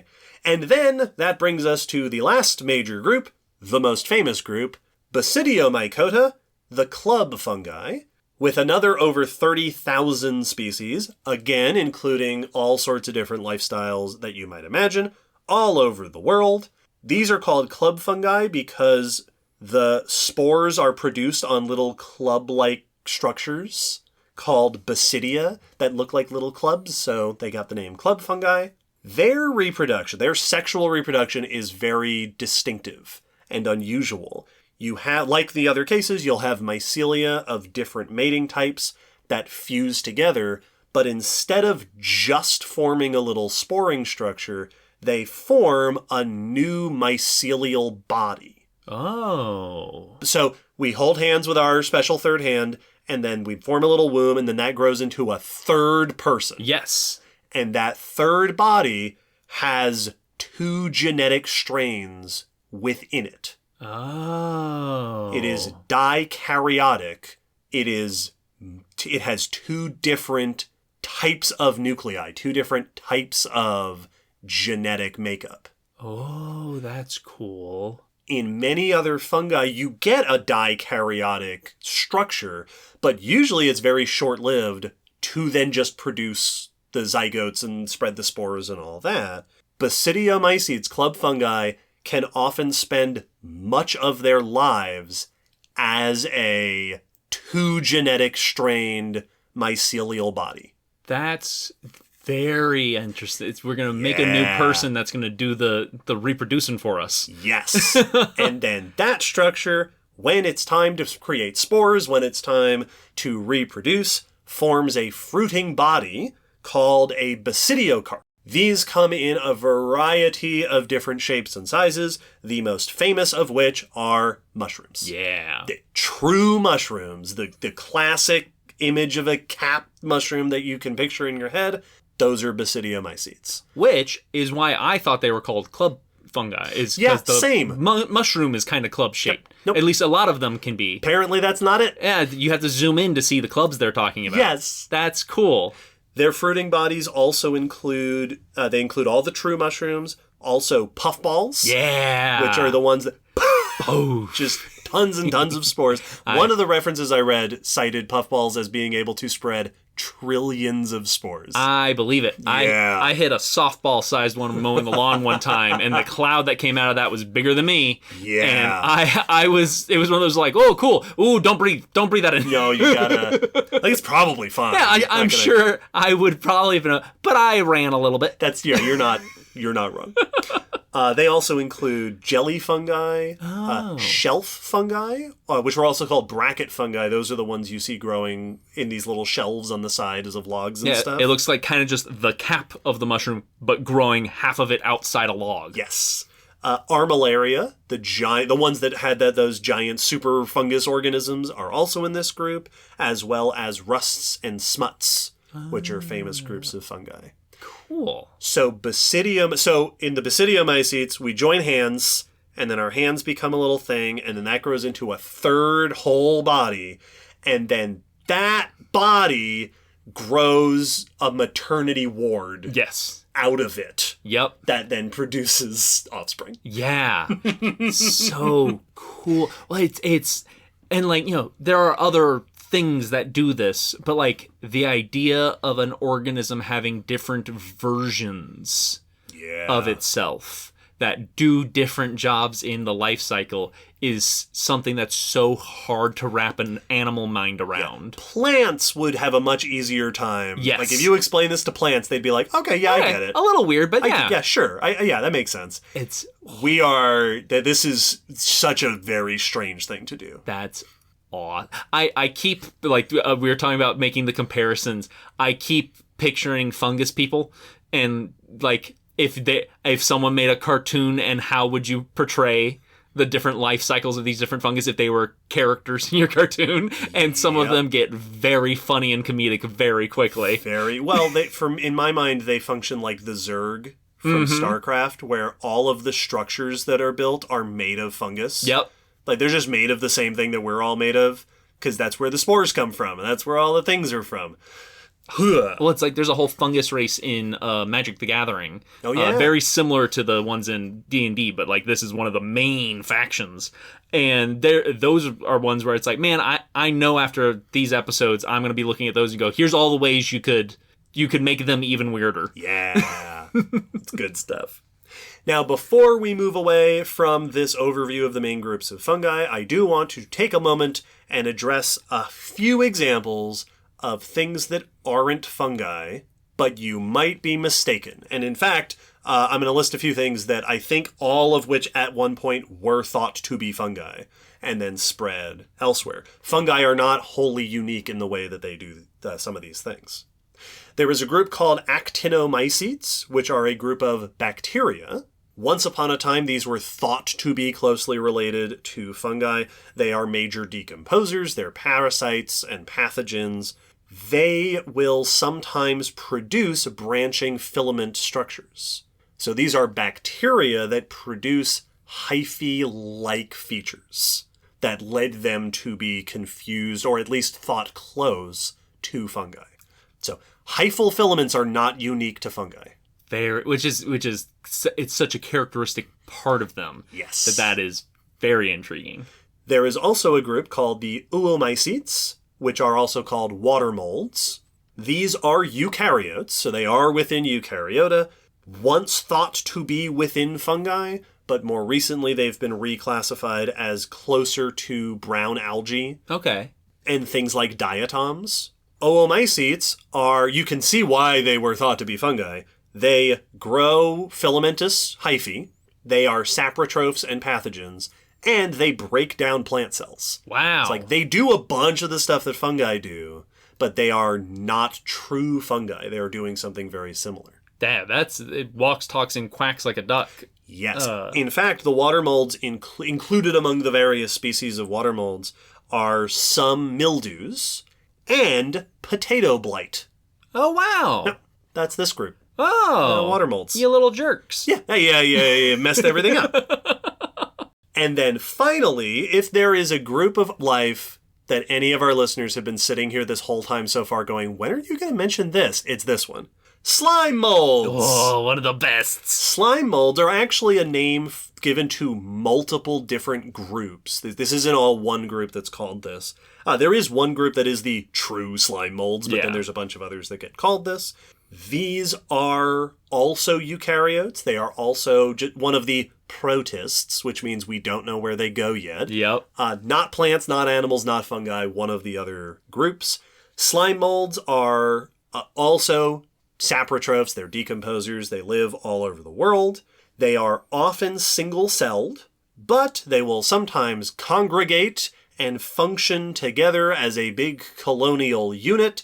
Sometimes they produce multicellular fruiting bodies, and they are some of the coolest and weirdest and most fascinating organisms on the planet. We will not be talking about slime molds anymore in this discussion. Send in your requests now for a slime molds episode. There's a great true facts on slime molds. Not kid-friendly. He might have he's done some of his videos that are the educational versions, and they take out interesting. The adult jokes. So watch it first before you share it with your kids. But it goes over just how bizarre and why they get confused, but are not fungi. They're their own weird thing. Yeah. Oh, so cool. So the world is filled with fungi, also some fungus-like things. Fungi exist in a huge diversity of forms and lifestyles, their reproductive strategies. They are truly fascinating and bizarre organisms. We will talk more about some fungus lifestyles and some of their habits and such later on in discussion. But for now, we're going to take a short break, and then when we get back from our short break, we are going to move into the past and talk about fungi in the fossil record and fungus evolution. Which I know nothing about. It's going to be pretty cool.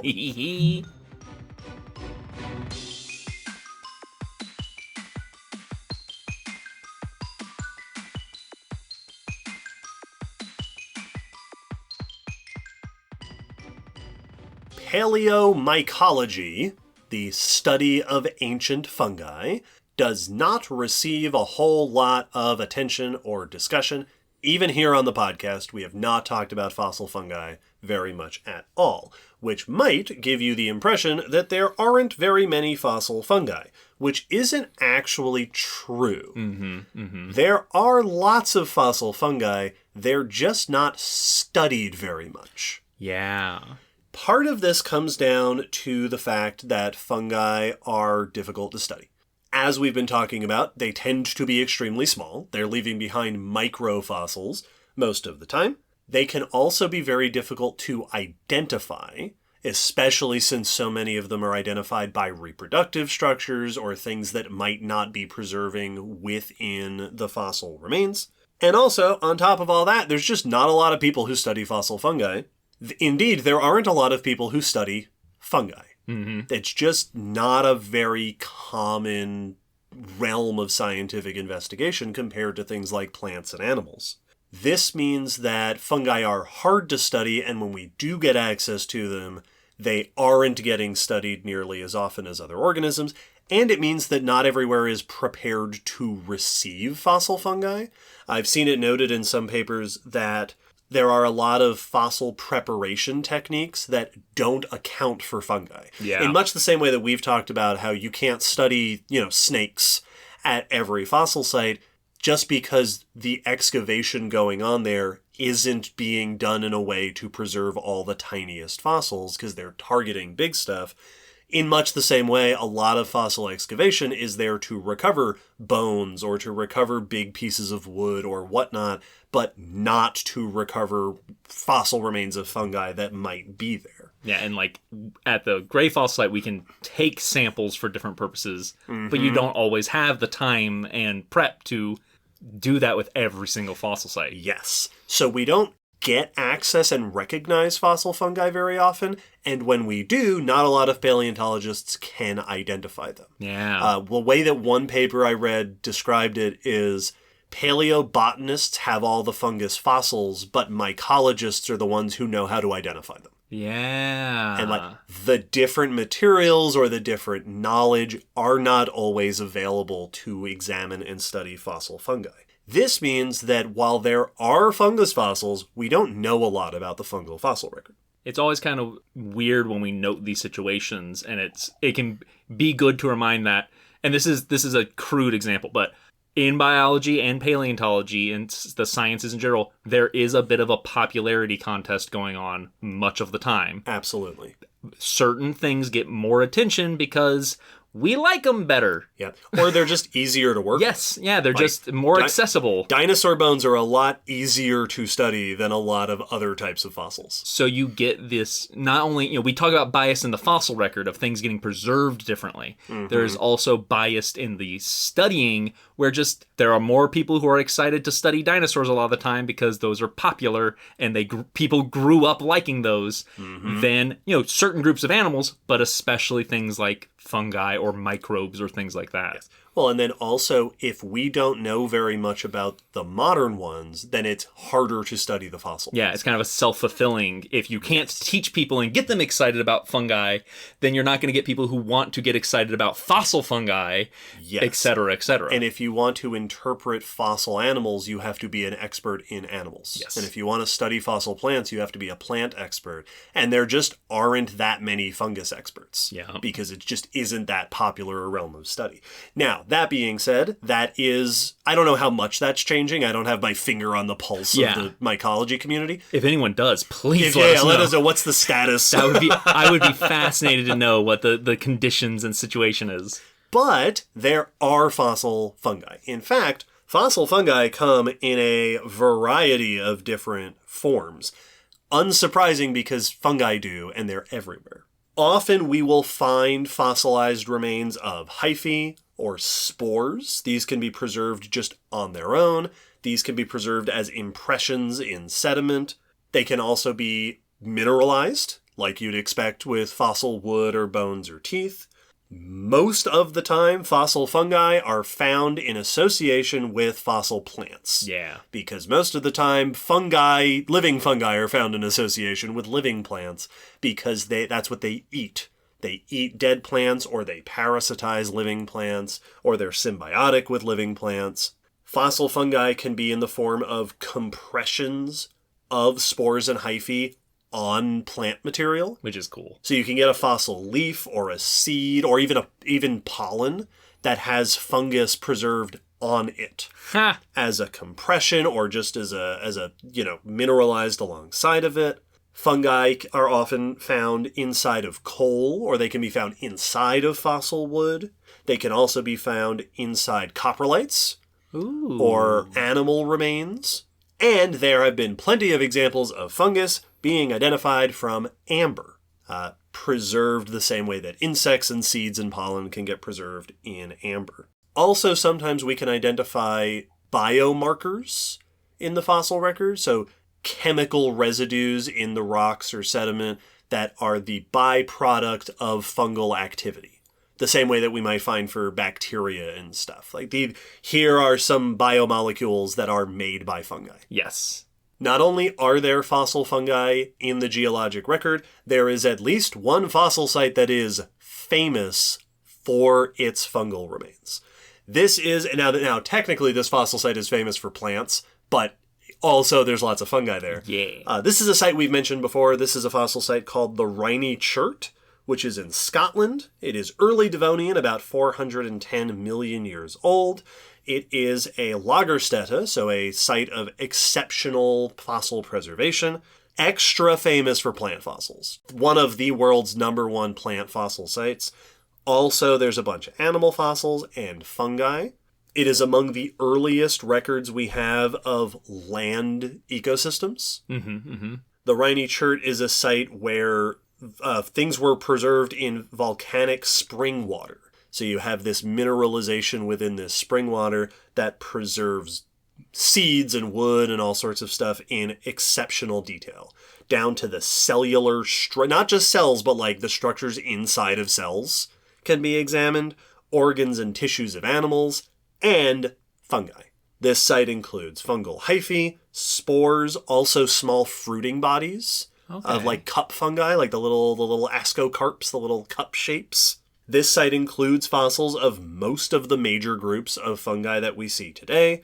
We see root symbionts with plants. We see pathogens inside of plants. There's fungi that cause wood rot. So like a lot of very familiar fungal lifestyles and habits were present at this 400 million year old, one of the earliest land ecosystems. Fungi got started early. That's always so cool to learn that here's some of the earliest evidences we have, and they were doing what we think of them doing. Yeah. That's it, because so often it's, the opposite, where it's like, here's the earliest cat we know of. It doesn't look at all like a cat, nor did it act like a cat. Right. It's not shaped like a cat. It's fun when it's like, yeah, here's some of the earliest ones. Evidently, they kind of got an early start doing this stuff. That's cool.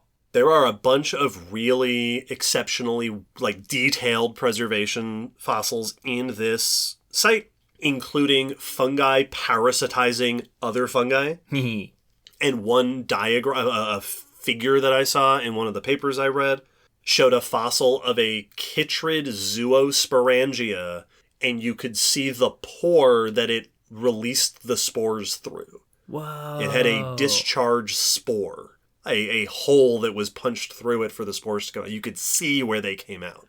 That's insane detail. Very cool fossil remains. Wow. Finding fungus in the fossil record can be useful as environmental indicators, because fungi can indicate, much like plants can indicate temperature or humidity conditions. You can also get, if you find fungi that are parasites or symbionts of certain types of plants, those plants were there. Yes. So you can get an indication of what sort of environment was present there based on what sort of fungi you're finding. There's also this was one paper that I came across, so I'll only make this a very quick note, that fungi might also be part of the fossilization process in some cases. Oh. This was a study that came out last year in 2023 that examined hyena coprolites, so hyena poop from the Ice Age, the Pleistocene, that contained these little super microscopic fibers that were mineralized, but they noted they were similar to minerals produced by fungi. And they wonder if this might be that fungi that were growing in or around these poops were mineralizing in and around it and then facilitated the fossilization process. Yeah, started the stabilization. Yeah. Cool. Which is pretty cool. So fungi, there's all sorts of like avenues to explore how fungi are interacting with ancient ecosystems and with the fossil record itself. Well, yeah, I'd never thought of them as being environmental indicators, but that makes perfect sense because, like plants, they're not mobile, so they're stuck in whatever ecosystem they're in, so they have to be adapted for it. Yup. And same thing with like the parasitism of they're very tied to their environment and the other organisms in their environment. And unlike animals, they can't go to another environment to interact with other stuff. Yes. So if you get a snapshot of the fungus, you have a bigger snapshot than you might think you have. Yes. That's very cool. Yeah.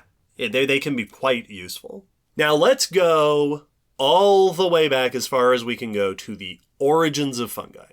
What is known about the beginning of Earth's history of fungi?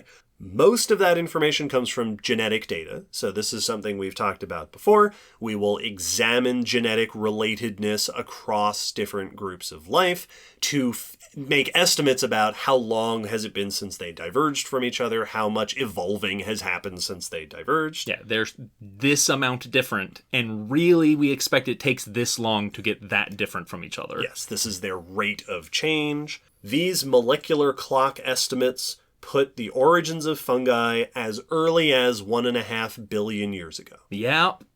Fungi are about as old as plants and animals, somewhere in that 1 to 1.5 billion year old range. We expect the very earliest examples to show up. Many of the major groups might have split as early as 1 billion years ago. So fungi, the seeds of the earliest groups were present before we got into sort of modern style ecosystems in the Cambrian. The earliest branches of fungi today, so we were talking about like the chytrids, the most basal early branches of the family tree tend to be diverse in marine environments, and they tend to have mobile spores. That's also true of some of fungi's closest relatives. Okay, yeah. So it is suspected that the ancestors of fungi might have been like that. These might have been mobile aquatic organisms. Many of those today are also parasites, often of algae. Yeah. So it's also possible that the ancestors of fungi were parasitic or phagotrophic, meaning they were eating other cells and stuff, but relying on hosts or food of other cells, swimming around perhaps in the water. That might be what we would expect to see from the ancestors of fungi. At some point early on, they moved onto land. They would have developed hyphae, right? That hyphal growth pattern, switched over to decomposing organic material, and at some point developed the ability to break down cellulose, which allows them to be the decomposing superstars that they are. These features of fungi today are extremely widespread, which leads researchers to suspect that they showed up early on in fungus evolution. So a lot of the stuff we think of as classic fungus stuff might have gotten started quite early on. The transition to land is not very well understood in fungi. There are a number of hypotheses as to what circumstances that might have happened in. Some have suggested they may have evolved to live in aquatic sediments first, being sediment dwellers, and then that sort of pre-adapted them to live in terrestrial sediments. Others have proposed that they may have been parasites on plants or other organisms, and then as those hosts made their way onto land, the fungal parasites were able to follow, and then they adapted to terrestrial ecosystems from there. One paper I read also suggested that they may have moved from water to land in polar ecosystems, partially frozen circumstances, where the line between water and land would be a little bit fuzzier and maybe an easier transition. Interesting. It has also been proposed, because fungi are so commonly symbiotic today, that symbiosis with other organisms might have allowed them to move on to land. In modern ecosystems, lichens are often the first, or among the first, organisms to live in a new space. Yes. Like when an island is formed, or when a volcano wipes out a whole area, lichens are some of the first organisms to live on the bare rock, because fungus plus algae together can do what neither could do by themselves. So it's also possible that early symbiotic relationships of fungi allowed them to move on to land. But we have very little in the way of direct fossil evidence to show us steps of this transition. These are all reasonable inferences about the early history of fungi on Earth, but we don't have a lot of solid evidence to tell us which of those hypotheses is the most accurate. Yeah.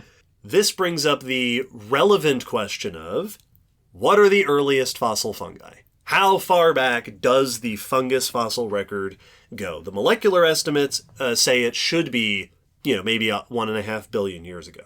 There are definite fossil fungus remains from places like the Rhynie Chert, which is Devonian. Before that, things are hazy. There are a number of reports of possible fungi from the Proterozoic, including fossils that might be spores, fossils that might be hyphae. A bunch of these have later been re-identified and turned out to be bacteria or algae or things that we don't know what they are, but they're definitely not fungi. I'll list here a few recent examples, which is to say examples from the last several years, because this happens quite a lot. A paper in 2017 identified filamentous fossils, like sort of hyphae-like, from South Africa. These are about 2.5 billion years old, and some other researchers have questioned the identification, in part based on this is older than it should be to find fossils. Yeah. It also has just been questioned on the fact that it's difficult to identify fungi. If those are fungus fossils, then our molecular estimates are way off. Yup. A 2019 study identified a fossil called Orosphera from Arctic Canada, the Grassy Bay Formation, about 1 billion years old, between 1 billion and 900 million. These are multicellular microfossils with branching filaments, with septa inside, the sort of internal walls that separate the areas. And they did a chemical test on these fossils and found signals of chitin. Okay. So these have a number of features that make them very plausibly fungi, although, again, always hard to say for sure. A similar study the next year, in 2020, found fossils from the Democratic Republic of the Congo, a little bit younger, about 800 million years ago. Also branching filaments, also tested positive for chitin, chemical signs of chitin. A 2021 study found filamentous fossils that are pyritized, so preserved in pyrite, from the Doshan-Trois Formation in China, which is Ediacaran, so shortly before the Cambrian explosion, that were identified as potentially the oldest known land fungi. Okay. All the other ones are marine or near marine sediments. And then younger than that, we have what are generally agreed upon fungus fossils from the Silurian and the Devonian, starting around 450 or so million years ago. There are a bunch of examples from those kinds of examples from earlier than that are maybe fungi, promising cases of fungi. But the fungus fossil record definitively really doesn't get started until about the Silurian period, around 440, 450 million years ago. Which makes sense from what you're saying of we don't understand the fossil record of fungi very well, so there's probably lots that as we continue to understand it, we will finally might get to the point of, here's the defining thing. This is the way to ID fungi fossils. We just might not have figured that out yet.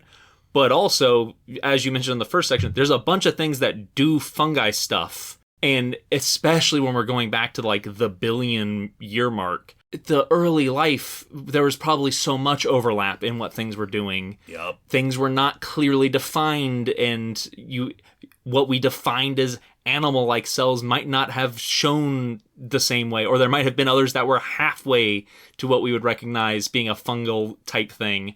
So it's hard to know, are you a fungi or are you something that was an offshoot of that early group that fungi came from? Yes. Or are you another group doing fungi stuff? Are you just bacteria doing fungus stuff?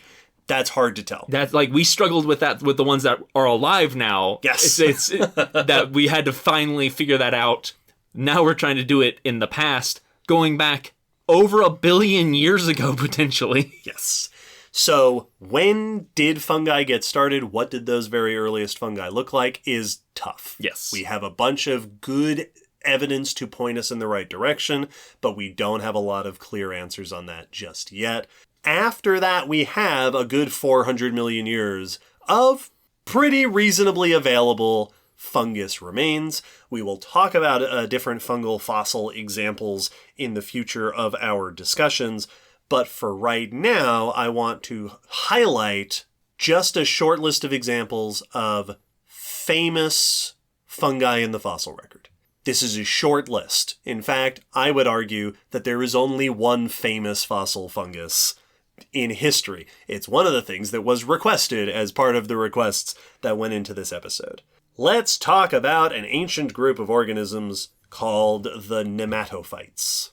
Nematophytes are fossil organisms known from the Silurian through the Devonian, so, 440 to 360 or so million years ago. They are composed of long filaments, we're on the right track, that build larger structures. Cool. So kind of what we see in things like fruiting bodies today, they are built of these hyphal filaments, but into these larger features. Some of these are cylindrical, like a branch or a stem. Some of them are spherical. Some of them are sheet-like. The identity of what nematophytes are has been a debate for a long time, but they are generally these days considered to be fungi or something very much like fungi. Yeah. The most famous of the nematophytes, and indeed the most famous fossil fungus name, period, is a genus called Prototaxites. Prototaxites, if you've heard of it because you have seen it depicted the way it is typically shown, which is as giant tree trunk-like fungi growing in these early ecosystems of the Silurian and the Devonian. Prototaxites is known from multiple fossil sites in these early land ecosystems. The microscopic structure of these fossils is long tubular cells, very much like hyphae, bundled together into a cylinder or a column. Sometimes these long cells are septate, which means they have those internal divisions like we see in a lot of modern fungi. Some of them show multiple different types of cells with big tubes and smaller tubes and some filaments that are holding the bigger ones together. Some of them have concentric rings of tissues, kind of like tree rings. So these are complex structures that seem to be made out of hyphae-like filaments. Prototaxites is famous because the largest known specimens are up to about 4 feet wide, so more than a meter across, and almost 9 meters long. So 30 or so feet long, which makes them huge. Yeah, these are some journey to the center of the earth fungi. These are, and like I said, they are depicted as tree trunk-like. Mm-hmm. So 30-foot tall fungal stems. This makes them by far the largest known organisms of these time periods. Other life on land was early land plants like Cooksonia, which were a few centimeters tall, and like little arthropods, early bug things. Some reports have pointed at potential evidence of branching in these Prototaxites structures, and there are some features in them that appear to be little burrows. Oh. That little animals might have been burrowing into these big structures. Cool. The first fossils of Prototaxites were originally identified as a tree trunk. Yeah. That's a tree trunk. We found a tree trunk. Later, there was some back and forth. They were suggested to possibly be algae or fungi. These days, it seems most researchers agree this is some type of extinct fungus. Some very extravagant extinct fungus. Some have proposed it might be a giant fruiting body, like a giant mushroom. Others have suggested that it could be a lichen structure. That would make sense. It could be something that is fungus plus algae that are growing together. There has been lots of back and forth about what exactly is this and who is composing it. Well, because you have to ask the question, why grow so tall? Like, yes. If you're not photosynthesizing like a tree, what's the benefit? Most plants grow tall because they're competing with each other. Yes. To get taller than the plant next to them.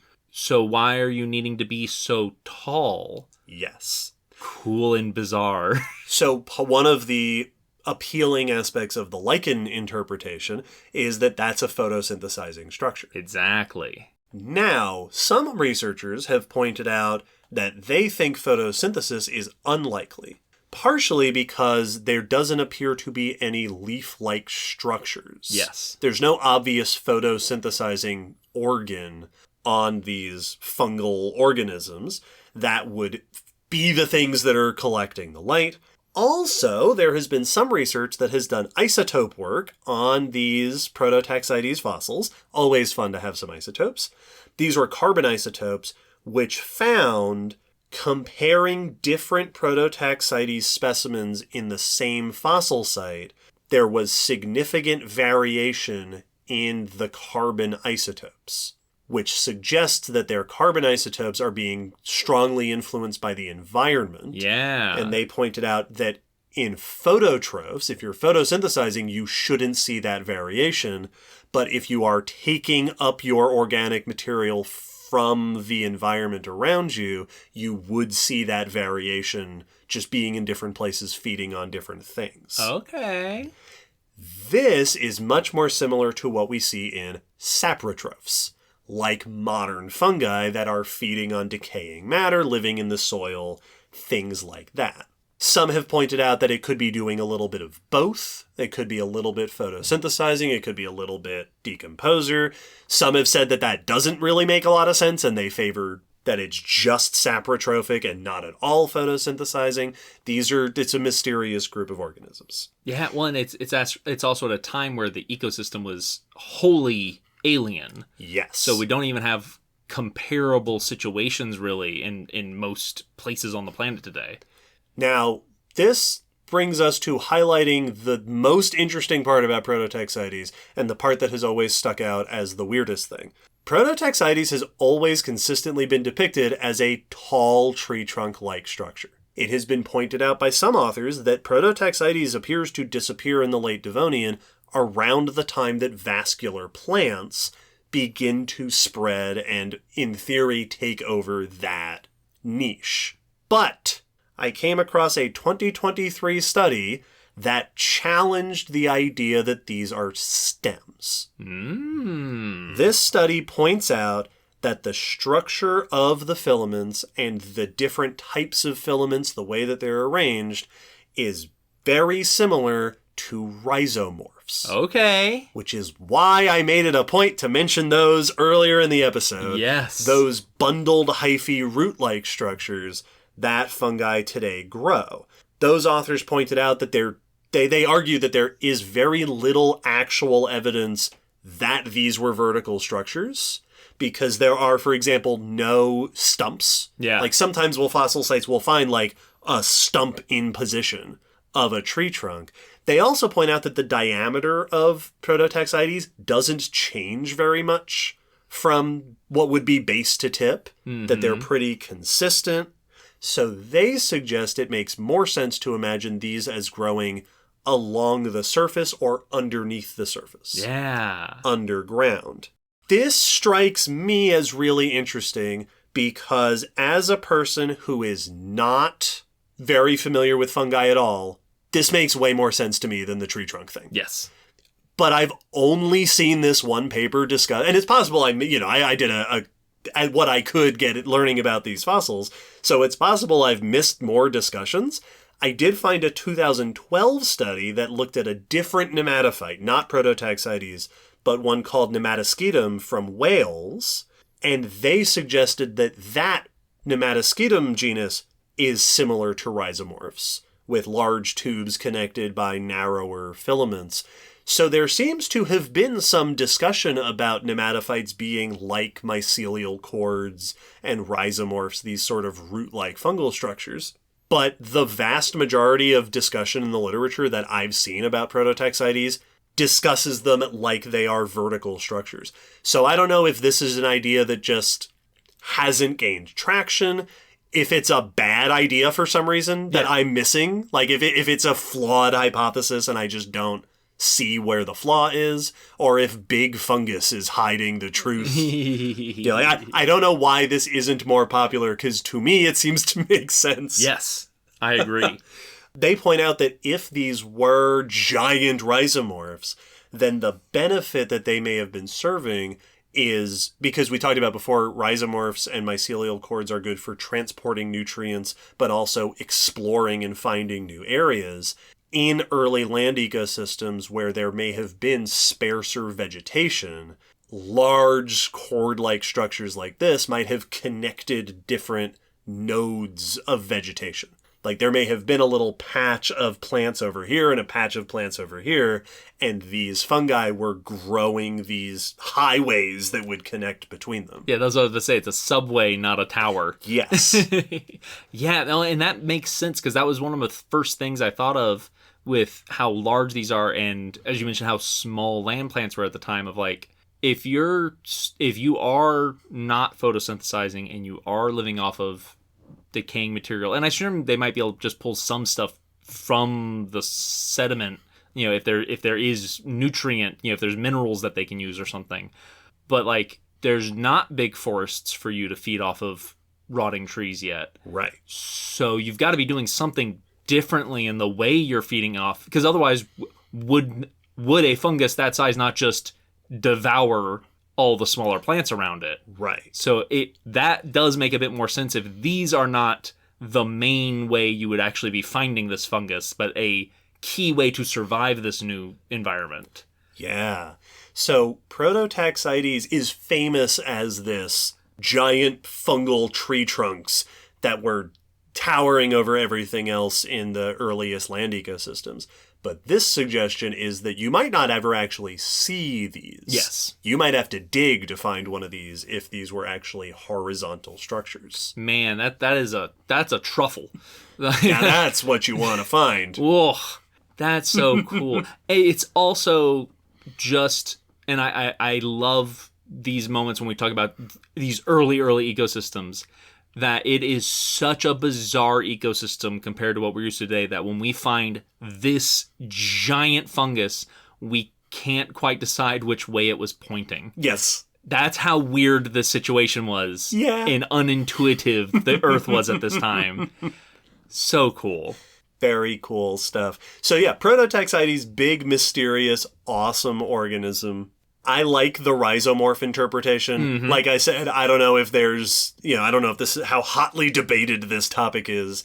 And we're about as far from fungus people as you can. Yes, listen, if you're a fungus person and you've got any insights into the ongoing debates about Prototaxides. You're listening right now and going, no, stop spreading the horizontal propaganda. Please let us know. Let us know, absolutely. Now, outside of individual fungus fossils becoming famous, the other thing that I want to make mention of that is a famous feature of fungi in the fossil record is when you occasionally get fungi not in like an unusual form like Prototaxides, but in an unusual amount. Oh, yeah. This is something that I've sort of been casually familiar with for a long time, this idea of fungal events. Yes. In the geologic record. If you may have heard, I'm pretty sure we've talked about this before. I know it's come up. This has come up in the extinction episodes. Because Some research in the past has found when looking at extinction boundaries, so like the Permian extinction, the Cretaceous mass extinctions, you'll see fungal spikes. Yeah. That is, if you measure the relative amount of how much fungal material there is, and you just go layer by layer, the extinction layer has a significantly higher prevalence of fungus material. This has been interpreted as a proliferation of fungi, and it has seemed to make sense associated with a mass extinction event. Yep. That a mass extinction event is going to A, make lots of dead stuff, and that's what fungi like to eat, but also, and this is an interesting point that I hadn't considered in that regard, something that we see apparently in modern ecosystems. After natural disasters, so a volcano or a hurricane or something that devastates an ecosystem, you get proliferation of saprotrophs, decomposing organisms in the soil that are breaking down all of the material. You also get a proliferation of pathogens. Oh. Because your plants, for example, that are still around are struggling with their limited resources in this post-apocalyptic world. And because they're not functioning properly, their immune systems are weakened. Gotcha. So plants in a ravaged ecosystem are more susceptible to diseases, including fungi. That makes sense. So these fungal spikes at extinction boundaries have been interpreted as a burst of activity of not only decomposers, but also possibly parasites and pathogens that plants are having a harder time fighting off because, there's less sunlight, there's less nutrients, they're just unhealthy. Yeah, or like even if it's just a short-term thing like a hurricane, they're damaged, and so your leaves you're not photosynthesizing as well, or your root system might have been damaged due to a storm or whatever. You're just not functioning at 100%. Yes, and if you're not functioning at 100%, you're more likely to get sick. Absolutely, that's true for us. This is why you get sick on vacation more often. Yes, well, yeah, and it's if you haven't been sleeping enough, if you haven't been eating enough, you are more likely to get sick unrelated to, like if you're malnourished, you're liable to get sick in a way that is unrelated to the food you're eating. Yes. Just because your immune system's not properly fueled. Just the normal germs and the normal pathogens that you come into contact with all the time, your immune system usually would just fend them off. If that defense is lowered, these normal invaders that you're always in contact with now have a chance to take a hold, get a foothold. Yes. That makes a ton of... I'd always heard the decomposition side of it. I had not thought about that. Yeah, the players in the ecosystem are also more prone to disease. Yes. Which gives yet another avenue for fungi to flourish. So the logic here is that the apocalypse is a great time to be a fungus. Yeah. Now, this sort of fungal event in the geologic record is most famously known from the Permian-Triassic boundary. The end Permian mass extinction, episode 45, 250 million years ago, the worst mass extinction in Earth history. The Great Dying. It has been noted that geologic boundary where the extinction happens exhibits extremely high concentration of woody debris and fungal spores. These are spores that have been identified as a genus called Reduvia sporonites. Also at this time, researchers have noted high levels of certain phytoplankton in marine sediments. So potentially other microorganisms that are taking advantage of the changed conditions, kind of like a red tide or algal blooms that will take, there's all these free nutrients around because A, the competition isn't eating them anymore, and B, the competition is dead and is nutrients now. And isn't eating us. Yeah, and isn't eating us, absolutely, yes. And isn't keeping our numbers down. Yeah. Cool. Now, it is worth noting that some other researchers have challenged this concept. Mainly, it seems, on the basis that Reduvia sporonites, these fungal spores, some have pointed out that they might not actually be fungal spores. Yeah. Again, fungi can be hard to identify. Some have argued that these might actually be algae and not fungi, which would still be really interesting. Yes. And it could still indicate a very similar thing happening, that these are algae taking advantage of this new circumstance. But to say fungi proliferated and did great at this boundary is a little bit shakier of a premise than it is sometimes portrayed, or that I would love for that to be just something that we knew for sure. And it sounds like it's something that we suspect, but it has been questioned a little bit. There's also a part of me that is always hesitant whenever we have a situation where here's this pattern and there seems to be an immediate, obvious answer to it. Yes. Doesn't mean that answer's wrong, but there's always a part of me that goes, yeah, but that's a big, complex situation. Yes. Surely there are other explanations. Those might not be the correct one. The one we thought of first still could be the correct one. But there's got to be a dozen reasons why fungi might proliferate, other than just more things died. So there's always a little part of me that's like, that's might be too convenient of a solution. Is this the easy answer? Yes. And we need to look a little deeper. Now, for what it's worth, a fungal proliferation has also been potentially noted at the Cretaceous boundary. I thought I had heard of that. Yep, the end Cretaceous mass extinction. This is the dinosaur extinction. This is episode 5. Famously at that time, you get the iridium spike, high levels of iridium, which were deposited by the asteroid explosion. Yup. There is also, in some places, a well-established fern spike. Right. Yes. Ferns do really well, and the logic there is the same as weeds. Yes. These are the plants that bounce back really quick. So while all the other plants are struggling to get their roots back under them, ferns are living the high life and growing everywhere. Yes. At a site in New Zealand, it has been noted that along with the iridium spike and the fern spike, this boundary also features a lot of fungi, which, again, could be this fungal proliferation. Some research has pointed out that the end Cretaceous boundary in Colorado and Wyoming, there have been reports of biomarkers that might be signs of abundant fungi. So for the Cretaceous boundary, there are a couple of places with some potential evidence of a fungal proliferation at this time.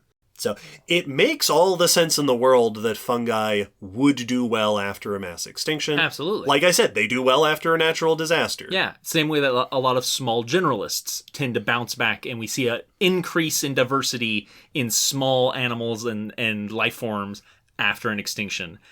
Fungus absolutely fall into that category of, if anyone's going to take advantage of open niches and opportunities, this incredibly diverse, incredibly hardy group is probably going to do it. Yes. But the exact why or how, is it a consistent extinction pattern, or has it happened with these extinctions? And did it happen in certain environments? Yes. Was it just like the world was fungus for a couple of years? Or is it, all right, if you were in a temperate forest, yes, that became very fungus rich, but not everywhere had the same reaction. Yeah, in the desert and at the shore, you wouldn't have noticed. Right. So there is some potential supporting evidence for proliferation of fungi specifically after and during extinction events. Yeah. Which also raises the intriguing question of, if that happened, what were the side effects of that? Yes. If you were organisms that fed on fungi, did you do great? Mm-hmm.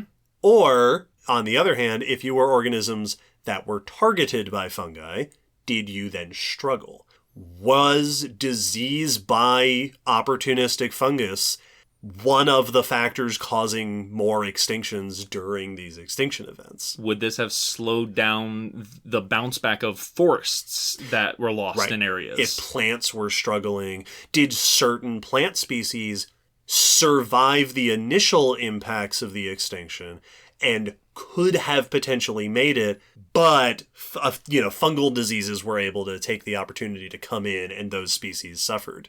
Yep. This sort of thinking has led to one more thing that I want to make mention of, because I've seen it cited in a couple different sources. This is a hypothesis called the fungal infection hypothesis for mammals. The logic being, if fungal disease was a big problem at the end Cretaceous extinction, could the mammalian immune system be a reason why mammals were able to make it past this boundary? Gotcha. This is an interesting, I wanted to bring up this hypothesis because A, I've seen it cited a couple places, and B, it is exactly one of those situations we were just talking about where it sounds so cool that it gets cited. Yeah. The way that this is often presented is fungi are the reason that dinosaurs didn't make it and mammals survived. That mammals are warm-blooded, and we have that warm-blooded immune system. So when fungi were doing so good after the extinction, those cold-blooded reptiles didn't have the immune system to deal with it, and mammals were able to persevere because we can withstand fungal infections. Yes.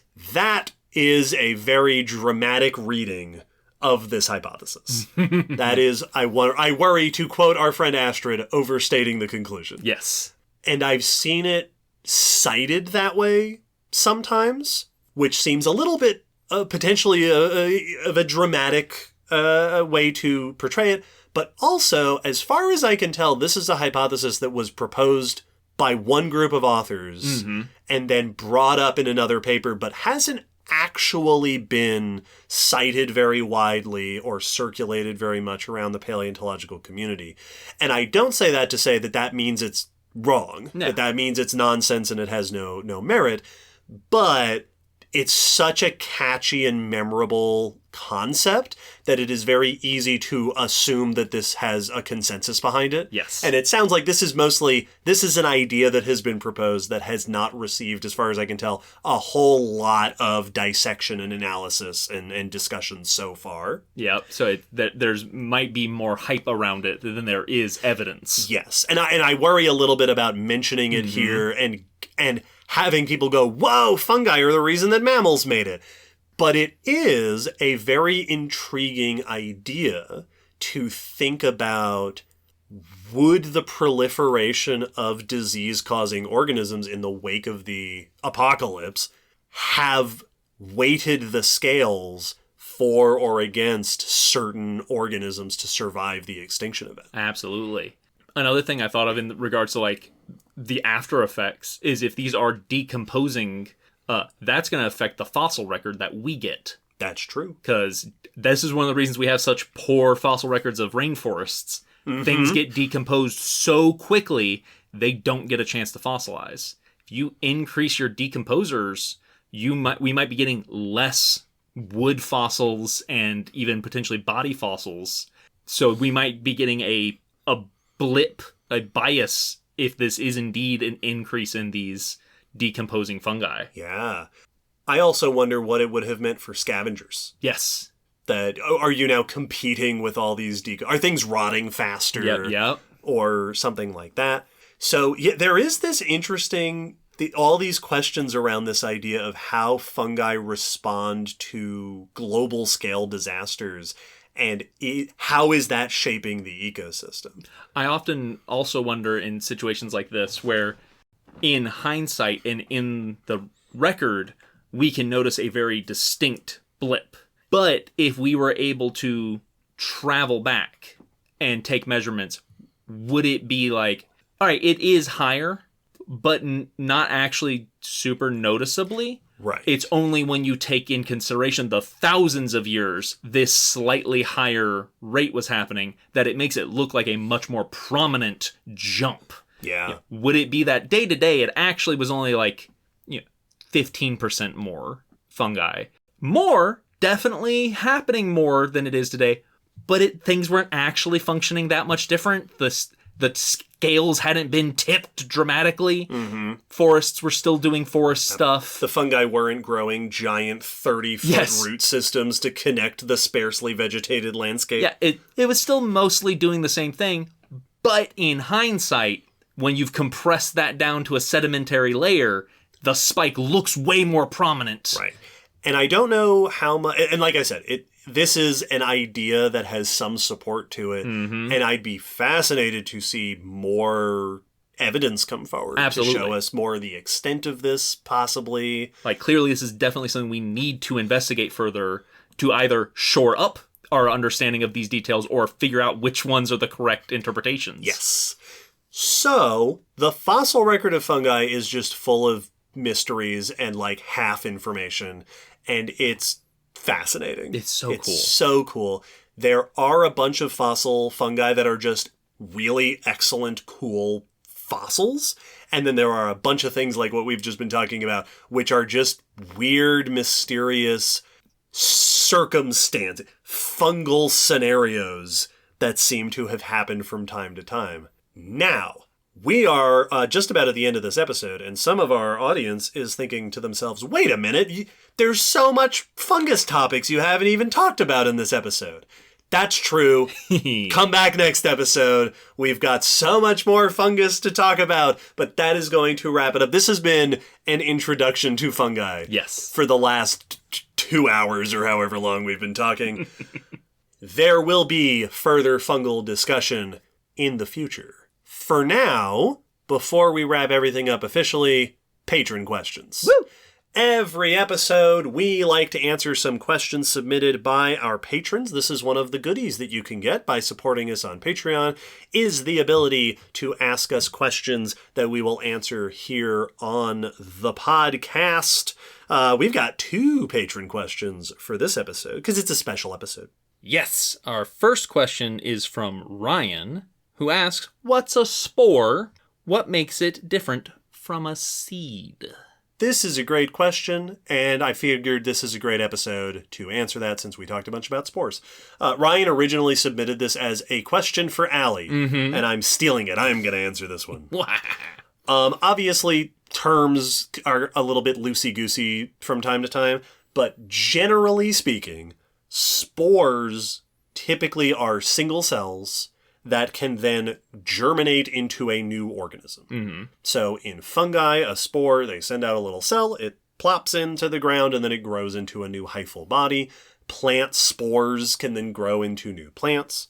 Seeds are multicellular, and they contain an embryo inside. Yes. The embryo of the plant is inside the seed. The seed protects the embryo, and then it opens up and the embryo grows out. This is also different from gametes.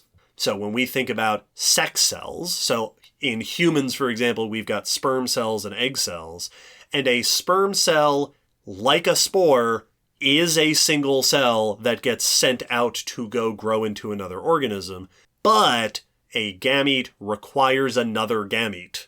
That sperm cell has to meet an egg and fuse together to then develop into a new organism. Yes. So generally speaking, that's often what we're talking about, the difference when we talk about spores versus seeds versus sperm and eggs and such. Yeah, it's more, especially with the spore and seed, it's more of a structural distinction in many ways, that the amount of cells you're made out of and the structures you have are different. Yes. You're going to be a thing that goes somewhere else and grows into a new thing. Yes. And you don't, the gamete part has already happened for a seed. So that seed is now the ready-to-go part. Yes, and if it's an asexually reproducing spore, then the gamete part is a little bit moot. Yes. I've that distinct, especially because there are plants that spore. Yes. That distinction has always been one of those weird concepts, because the same job's getting done. Yes, and it does get complicated because sexually reproducing fungi also make spores. Yep. And there are organisms that make multicellular reproductive structures that are also called spores. Yep. So it's, your mileage may vary. Yes. But that's generally what we're referring to. Our next question is from Dave. What's the smallest animal, extinct or extant, that we know about? That's a really fun question. Another one that, while we're talking about microbes and things, seems like a fun question to answer. So I did a bit of digging to find what I could find on this. There are, of course, lots of invertebrates that are exceedingly small. Yes. There are invertebrates that are less than a millimeter long. There are parasitic crustaceans, called tantalocarids that can be as small as under 1/10 of a millimeter. Very small. And there are parasitic cnidarians called myxozoans, which I have seen cited in a few places as the smallest known animals. Yeah. Myxozoans can be as small as a few micrometers. Wow. Which means that this is an animal whose entire body is about as big as a hyphal filament is across. Wow. Myxozoans have extremely reduced bodies. They're parasites, right? So they've reduced a lot of their bodies. They apparently lack guts, a nervous system, muscles, and true gametes. They reproduce with multicellular spores, so take that with you. Myxozoans were formerly classified as protozoans, but have more recently been identified as they are cnidarian animals. They are multicellular. They're animals, but they are so. They are the size of a cell. Which is... Tiny, tiny organisms. That's both crazy, and I'm not super surprised that they share the group with jellies and coral and stuff. Like, if anyone's going to produce... that's the group to do it. That's by far some of the most alien animals on the planet. Now, the only other answer to give to this question that I think is an interesting one that also ties into our broader fungus discussion, fungi and animals share a common ancestor. Yes. Right? We are the closest related to each other's kingdoms. Like fungi, animals evolved from single-celled ancestors. So the very early ancestors of animals would have been one cell. Animals, one of the general defining features of Animalia is being multicellular, but at some point we transitioned from single-celled to multicellular.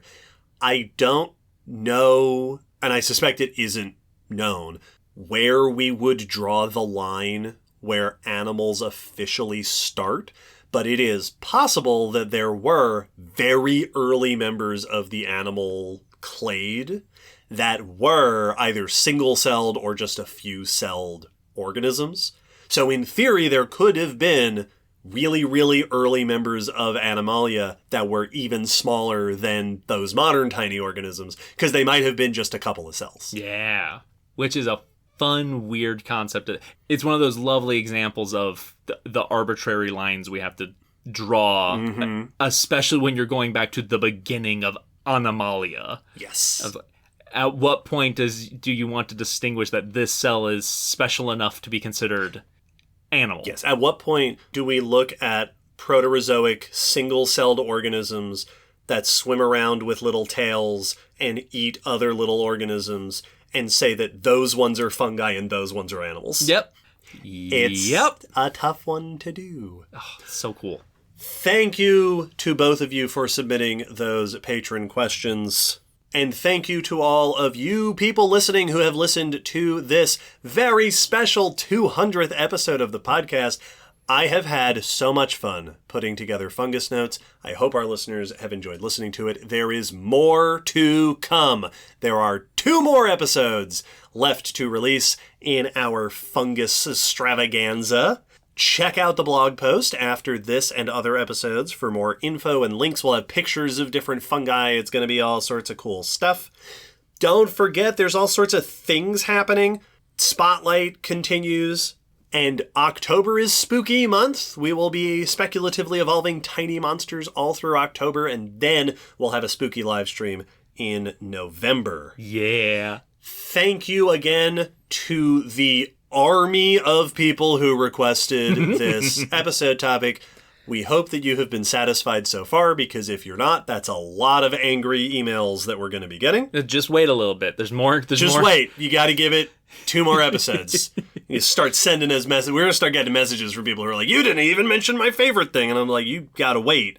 You got to wait another month to discover that we, in fact, did not mention your favorite thing. Yes. Dang, you can send us emails and tell us that we were wrong about it. If there's a topic that you'd like to hear more about, of course, go to our website on our topic request form. Please do not spam the topic request form trying to set a new record for the most requested episode. Let it happen naturally. Thank you very much. But please do submit your requests for topics that you'd like to hear moving forward.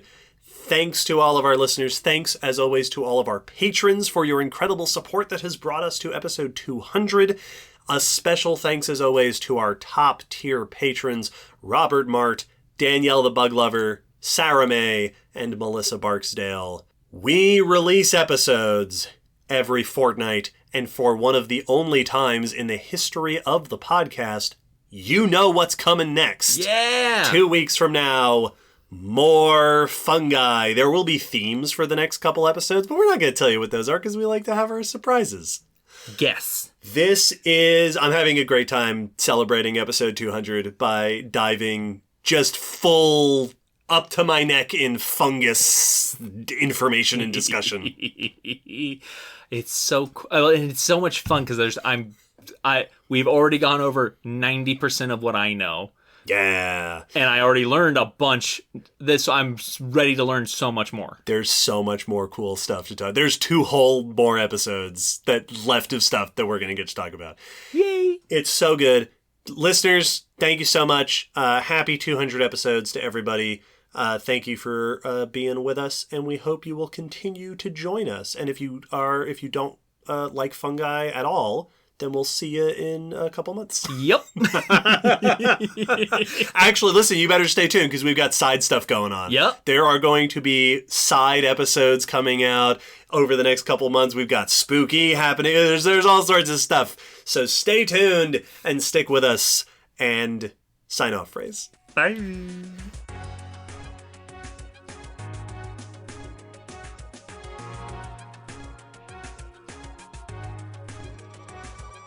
Thanks for listening to the Common Descent podcast. You can follow us on Facebook, Twitter, YouTube, and check our WordPress blog for pictures and links after each episode. Huge thanks to our patrons whose support helps keep this podcast running and who get access to bonus goodies on Patreon. The song you're hearing is called On the Origin of Species by Protodome, which we found at ocremix.org. Thanks again for listening. We hope you'll join us next time.